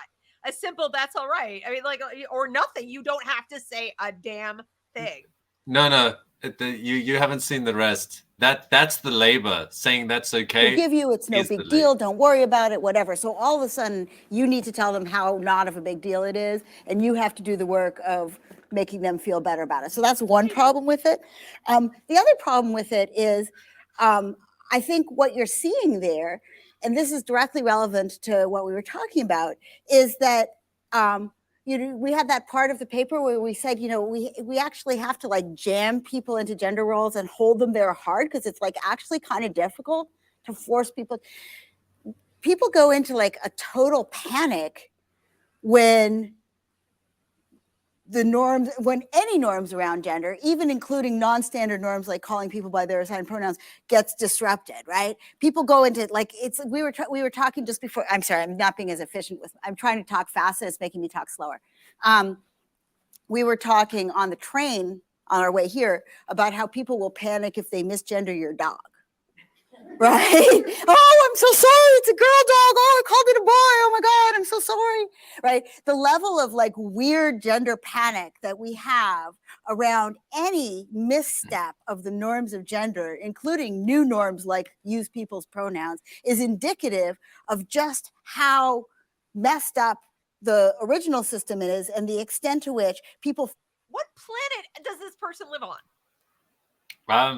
I don't know, but it's not terra firma. If you misgendered someone's pet, do you have a mini meltdown over it? Or have you just been like, oh, sorry, he. Oh, sorry. It's pretty ugly. I thought it was a boy. I mean, it's like, and honestly, if I misgendered a person in this day and age, I honestly would just be like, oh, sorry. Like, I'm not. The people who go out of their way and make a big stink out of it do it because, first of all, in my personal opinion, they feel subservient to these people. Right. They've been made to feel subservient. Secondly, because they're afraid. So there's the subservience and there's literal fear. Are you going to cancel me? Are you going to get me fired from my job? Are you going to, take my picture and put it on social media? People are deathly afraid of you people. They're not doing it because they're trying to put you in a box. They're trying to not be put in the box called bigot by you. Yeah, it's infuriating to me. Even today, there was a disabled woman in the UK who told a guy to get out of the bathroom. Yeah. And she got arrested. Yes. For telling. For misgendering or for telling somebody to get out of the bathroom, right? Yeah, yes. yeah. And I was like, okay. Especially a disabled woman, she would obviously want her privacy and feel even more vulnerable. And then you would think. And then he just said, oh, she threatened me or misgendered me or something. Right. And then they arrested her, not him. But you poor little non-binary baby. Yeah. They have Sorry, I'm probably going to get strike now for that. Did I say something wrong? She says she's non-binary. I'm saying poor baby. I'm not trying to harass her. I disagree with her. I feel like they have to uphold. Bummer. You're not allowed to with disagree. Enormous work and care in order to get it to work properly, right? So what I think you're seeing there is it wasn't enormous work and care that we had men's bathrooms and women's bathrooms. It was an enormous work and care that the language evolved over time to have gendered pronouns. That is not enormous work and care. That's called evolution. That's called the organic processes of people living in harmony in a complex civilized society. There's not a room somewhere of people tinkering with it and going, it has to work like this, God damn it. There's actually far fewer pronouns now in English than there were in Saxon, for example. Saxon has like a ridiculous list of pronouns depending on situation. So right. Of that massive panic, I made panic. It was the thing is she then blamed it on the previous system. If you saw just a short time back, she's like, oh, this is because the previous system was like that. No, everyone was quite happy with the previous system just carrying on. Yes. If any panic happened, that panic is now a result of being afraid of going to court, being afraid of. That's right. And how many and honestly, I would really like to meet an 80-year-old non-binary person the way they describe it. Yeah. I'd very much like to meet, somebody who identifies as, a Zer or whatever they perceive themselves to be, who's older than 30. reference in the talk to, you can have somebody who is assigned female at birth and identifies as a cis woman and is just a straightforwardly cis woman, but appears very masculine. I actually had a friend of mine in mind who, every time she gets on an airplane, they call the flight attendants will call her sir, and then figure out and freak out that they misgendered her because they're trying to be polite. Yep. That's it. It's called politeness. They just don't want to be impolite. And when somebody is being kind enough to respect the fact that you would like to be known as they, them, and they apologize, there's no power there except the one that you and polite society are exerting over them. And I promise you, you don't want that going away. And keep this up, and that will happen. There will be people who say, I don't care. I speak as it's convenient for me to speak. That's already you, right? I simply just don't care. Right. I'm rapidly getting there. We know Jordan Peterson got there a long time ago and so on. But you keep acting like it's oppressive when people are sorry. It's oppressive when they're not sorry. They're, oh my God, they were over the top apologizing. What would you have preferred? What's the scenario you would have preferred? To keep calling her sir? Or to just casually go, oh, bummer, sorry. Like it's no big deal? Again, which is not very good service. Usually you want people to go above and beyond, right? So if they're trying to be polite and apologize for transgressing you. I like that, transgressing. Right. If you're transgressing the norm and then they transgress your transgression, well, she wasn't. She's an actual biological female who just, expresses herself in a very masculine way or presents herself in a very masculine way. And people misinterpret that. Do you know how many times in my life I was called young man? So, I mean, my God, before the age of 17, thousands of times, I was called young man, he, you name it. Wore my hair short from the back. You couldn't have told the difference. Did it kill you a little bit inside? No. Oh, well. It didn't. There were a few times when I was specifically referred to as my mother's son. How old is your son? That I do recall hurting because at that particular time, my hair wasn't short by choice. I was only about 6. My hair was short because in those days when you had lice, they just cut your hair very short. So, but that hurt because it was for a really negative reason that I had the short hair and I was a little self-conscious about it and so forth. But from that point on, when people would say, and then I would, generally speaking, if I turned around in those older years, if I turned around and looked at people, they'd say, oh, I'm so sorry. I couldn't tell with your short hair. Usually they make an excuse. I couldn't tell with your short hair. I couldn't tell because of the way you were dressed. I couldn't tell whatever. And people would say something. And 100% of the time I said, don't worry about it. It's no big deal. And that's it. It was over in a matter of seconds. Nobody was apologizing profusely, and I didn't make a big deal of it. I didn't die inside, especially with strangers. Like, I don't care. And I acknowledge the fact that I'm wearing my hair David Bowie short. I'm wearing boys' clothing. Literally, I'm wearing jeans and t-shirts and tennis shoes.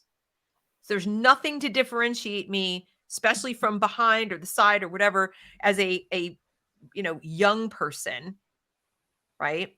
How in the world would they know? Plus, I'm small, so I could be a boy, right? Now, here's when it stopped. Even when I had short hair as a young adult, that stopped because now I had hips.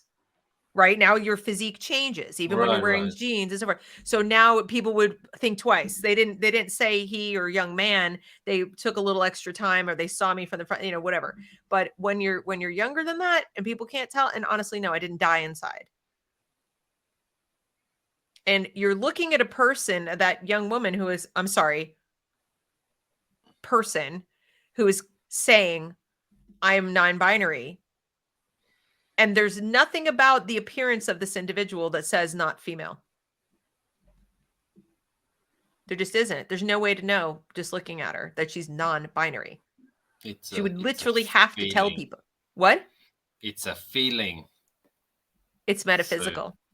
So I missed, I don't know how many were in the middle, but we got that. You have to rewatch it. I know. I'm not going to do that. All right. So, what do we want the takeaway to be for parents or for people watching this, teachers? There are teachers out there in my audience who are kind of just getting up to speed, or this isn't really happening yet, to the vanguard level in their schools, but they're seeing, they know they're supposed to teach pronouns, and they know they're supposed to teach about gender inclusivity and all this kind of stuff, but they haven't seen anything quite this explicit about all this stuff. Let's say they go to a professional development training such as this and come back into the classroom. What are they likely to think, believe, do, etc., around children if they agree with these two people? Well, they're going to be teaching them all this gendered stuff, which is just going to confuse children and interfere with the development, and in some cases, even expose them to predators, because a lot of predators like to mask the language they use. So that's one of my big concerns, is even without the confusion that happens to children, is what are you exposing the children to after that? Are they less weary of strange individuals? Are they less weary of people getting in their personal space? There are certain natural biological constraints and, let's say, instincts that help protect children. And getting rid of those, which is what queer theory does. Show me one queer theorist who isn't a pedophile. One. Well, they invented it. I mean, the actual changing of the term queer from a pejorative for people who are gay, usually gay men, but for what that changed because of queer theorists who we know were pedophiles. Right.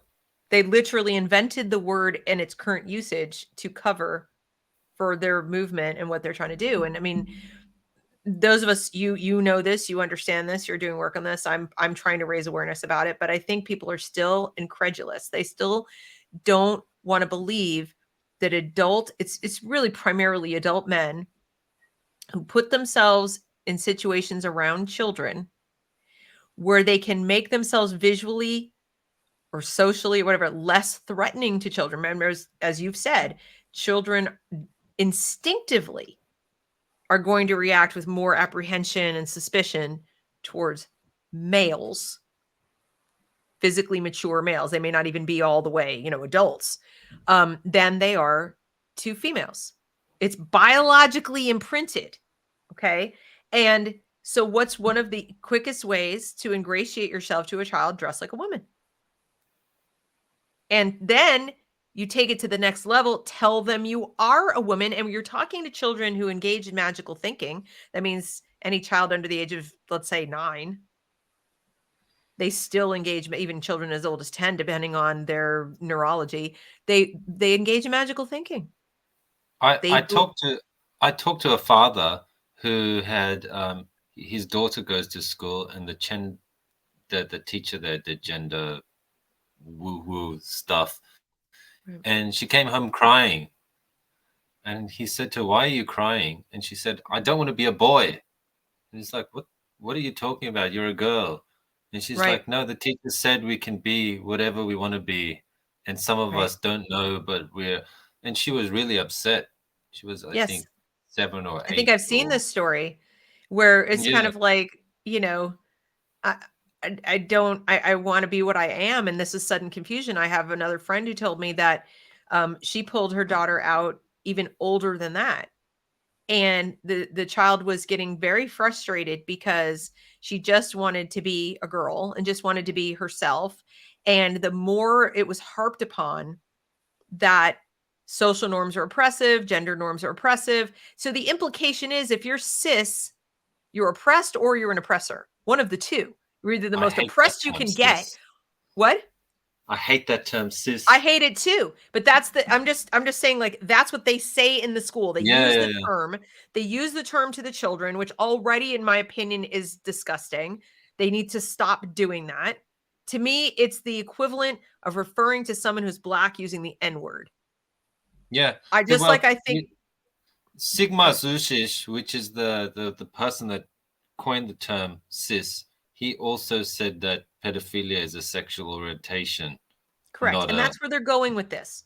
Yeah, That's yeah. where they're going with this. All of this, in my opinion, is to further, just like they're covering all angles, every which way they can address social norms. So now they're doing it linguistically. Other places they're doing it, psychologically. And other places they're doing it ethically. They're talking about all the things, the ethics, the psychology, the linguistics, everything. All of it is designed to attack the consent and the social norms that protect children. I have no doubt of this. This is not about protecting these adults. This is not about making sure that they can exist and live the lives that they want to live in the Western world. What they should be doing, they should absolutely be championing the enlightenment and recognition of objective reality, because the greatest threats to individual liberty and safety and security and being whatever you want to be are when people throw that out and live in a magical world of their own invention, because now all you need to be is the physically strongest amongst those people with the most weapons, and you can construct reality any which way you want and say mine wins by. And there's nothing you can't argue that. Objective law goes out the window, everything goes out the window. So it's a paradox. The reason these people can be this crazy in public is because of the liberties we have, and the crazy that they are in public is destroying the liberties we have. Yep. And welcome what? To Earth. Welcome to Earth. Yes. And the cycle shall repeat unless we who recognize that liberty, the maintenance of liberty, requires social norms. They don't have to be super rigid, but they probably do need to rest on some kind of objective reality and empirical criteria. And you can't just drop context every time it suits you and then pull it back when it suits you. Right. It's incredibly narcissistic. The Mott and Bailey that they continue to use. Yeah. In their argument, they make logical fallacies, and then they either, move the goalposts, right, or they say, "What if this situation?" And none of these are really applicable to the argument being made. The problem is that it's getting worse in schools. So parents really need to be aware, and it's almost, it's a weekly thing where some teacher is getting arrested. Yes, it's actually daily. Daily. Well, there you go. It is daily, and we are up to, I think, last time I checked, it was more than one. So at minimum one a day. Sometimes. And some of these kids are very young children. Mm-hmm. Mm-hmm. Some of it's not even high school where you could make certain arguments about situations that happen, but these are just extremely young children. And it runs the gamut from the worst you can imagine to things that are still very damaging to a child. Exposing a very young child to pornography, for example, very damaging. Normalizing certain kinds of talk with a child, with a minor child, is damaging. I mean, that kind of talk, that kind of thing is all grooming. It all is.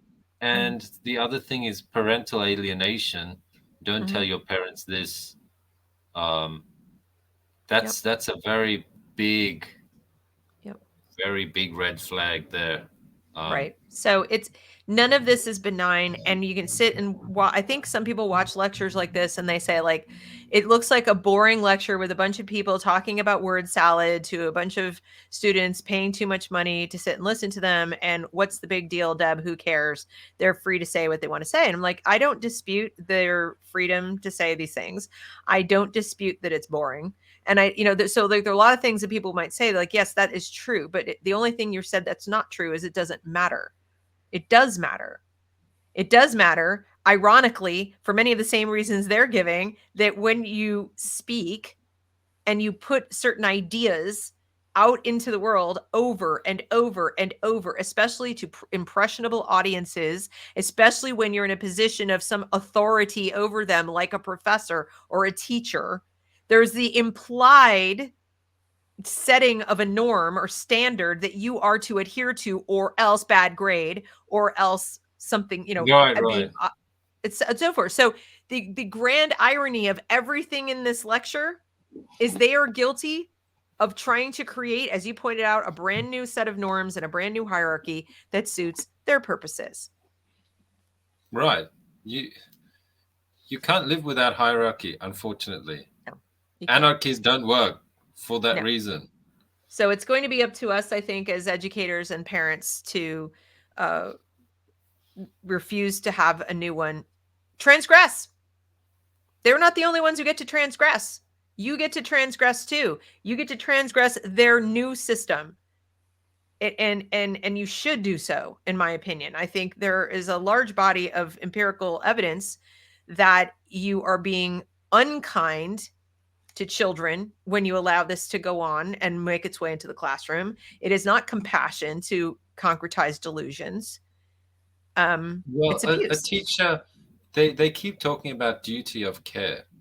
I see this often, and they refer to the children as their children, or they're the mother in the classroom, or the whatever.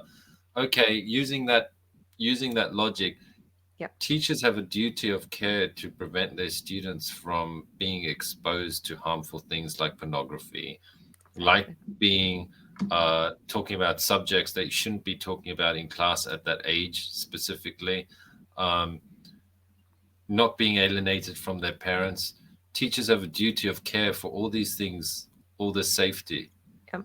So then it's negligence as regard to duty of care, from my perspective, if a teacher is teaching this in their classroom, because it's not in the best interest of their students. Exactly. Definitely. Exactly. And so I guess I would say to anybody watching, we just went through most of this one presentation. If you were to ask me, what do I need to do to stay on top of what's going on, or to make sure I know what's going on in my schools, I wouldn't say you need to go to this level, but understand that there are professional development trainings that are based on this level of theory and exhibition. And you do need to be aware of what the teachers at your schools are studying. You do need to know what professional development trainings are taking. And I would suggest that you sit through some of them, or watch some of them, or read some of them, or whatever, because only then will you have an idea of what they're being exposed to. And then you can ask the teacher. Now, teachers have to participate in professional development training, whether they like it or not. And sometimes they're assigned to specific ones. Doesn't mean they agree with it.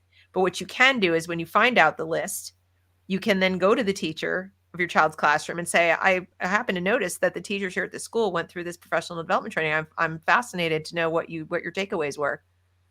What did you think of it? Make sure you ask an open-ended question. Don't ask, did you agree with it or not? I mean, they can say no, and that's too. Ask them what they took away from it, what impressed them, or about it, what they liked about it, and then you'll get an honest answer. If they're weary of talking to you, don't assume it's because they agree. They might be weary because they don't agree, but they're afraid of saying that lest they get reported to some diversity. Right. So try to be on good terms with the teacher, so that they're actually willing to talk to you. Right. And People that's why, afraid.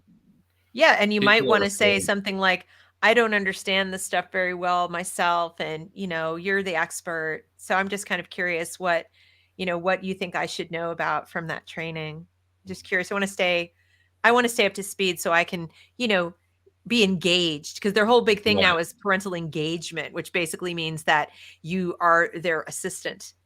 So go ahead and play their little rhetorical game, and they'll probably tell you the truth, right? But the ones that are very into it, they're often not very bright, because they're quite indoctrinated. So they probably will tell you if they think that there's 50 genders, they'll tell you how wonderful it is. Yeah, but try to be involved, certainly. Exactly. Now, I have to thank you for joining me to do this breakdown and go through this painful, torturous process with us. But I also want to give you an opportunity to let people know what you're working on, because you are very engaged in exposing the very bad actors in this world. So can you tell us a little bit about that? Yeah, I'm doing two things. There's an ongoing project called Project Raven, where I basically make the connections between all the academics and organizations that are pushing this, and the pedophilia movement, which is very entwined with the whole queer movement and Right. has been for a very long time. Some big names there. So there's that, which is interesting. And then I'm also doing a D-trans study at the moment for Right. to find out basically how detransitioners have experienced the medical system, whether they think it's ethical or not from a Western ethical perspective. Yeah. Yes, if you want to read about some actual, ethics, or maybe we'll get that. But Yeah. So if you want to see my work, I've also written about creating orthodoxies in academia and how that's made a lot of problems because, for example, this is a new orthodoxy that they've made, and Right. it's basically a religion where you're not allowed to say anything. Exactly. So yeah, my work is kind of very weird, but some people might enjoy reading it. Yeah. Well, I enjoyed your book, Babylon Cipher, and I think that other people would. I think it's not a difficult read as far as, I mean, there are a couple parts where you have to go over it again if you're not really into language, but I sort of am, so I like it. But I think it still helps people understand how they're playing with words, and um, it's, in my opinion, one of the most important things parents can do is take the time to understand how rhetoric is used when people are trying to upend the culture. Right. Propaganda, things of that nature. It's not as simple as, oh, they're lying to me, or oh, they're gaslighting me. They are taking words and using them intentionally, um, to confuse, to change things. We saw that with BLM. You say Black Lives Matter. If you don't agree with the organization, suddenly you're saying Black lives don't matter, right? They've done the same thing, for example, with social emotional learning. If you use the term social emotional learning and then you explain what it is, most people say, well, what's wrong with that? And there's nothing wrong. It would be like saying, going through puberty. There's nothing wrong with it. It's something we all do. What Right. they're doing is they're saying, we're going to manage that learning process and teach it in a very prescribed way in a classroom, and then using digital worksheets and surveys that we aggregate and disaggregate the data from, so we can then do other things with the children. So it's not that social emotional learning is bad. That's like breathing is bad. No, it is what it is. It's The who's trying to, implementation.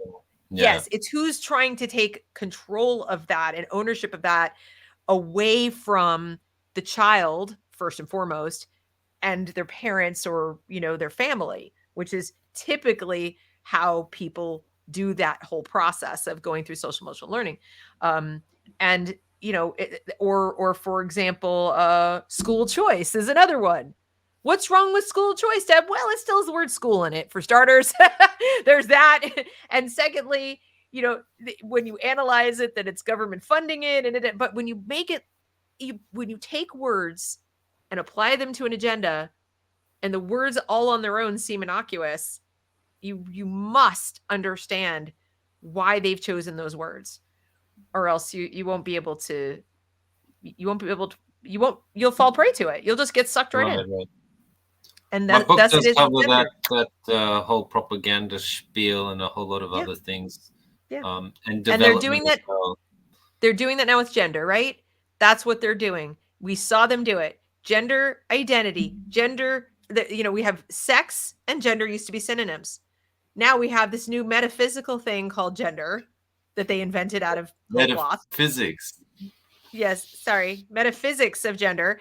And then those of us liberal-minded people used to say, okay, gender expression, have at it. You can have your own expression of your gender. Go for it, right?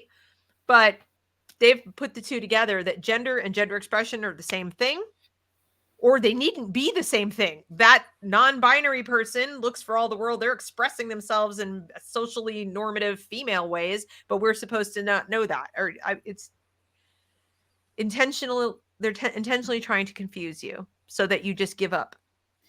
Yep. That's the goal. The goal is that you give up and say, I retreat, and you go on and take over, and I'm just going to go hide in my hidey hole, or you attack, and then everything they said about you gets to be true.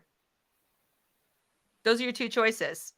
Or you just concede. You go along with their delusion, in which case they win also. So it's a, heads I win, tails you lose situation. But that's if they get any farther. We have to stop this at this level, I think. So anyway, but that's it. So I will make sure in the description box below, I'll put the links where you can follow Alaric. You can, find his website. You can get his book and, keep up with what he's doing. And I thank you so very much for joining me today. Thanks for torturing me with the video. Yes, we didn't even see the whole thing. I know we didn't, but it was online for those who want to. Yeah, it is. We could have gone through it, but I mean, we were already here 3 hours. So. Yeah. Lex Friedman, I am not. Anyway, and you have to go to sleep because you're in Korea and it's already like the middle of the night. So thanks to everybody for watching or listening, and I appreciate. Please like, share, comment, and subscribe, and we will catch you later.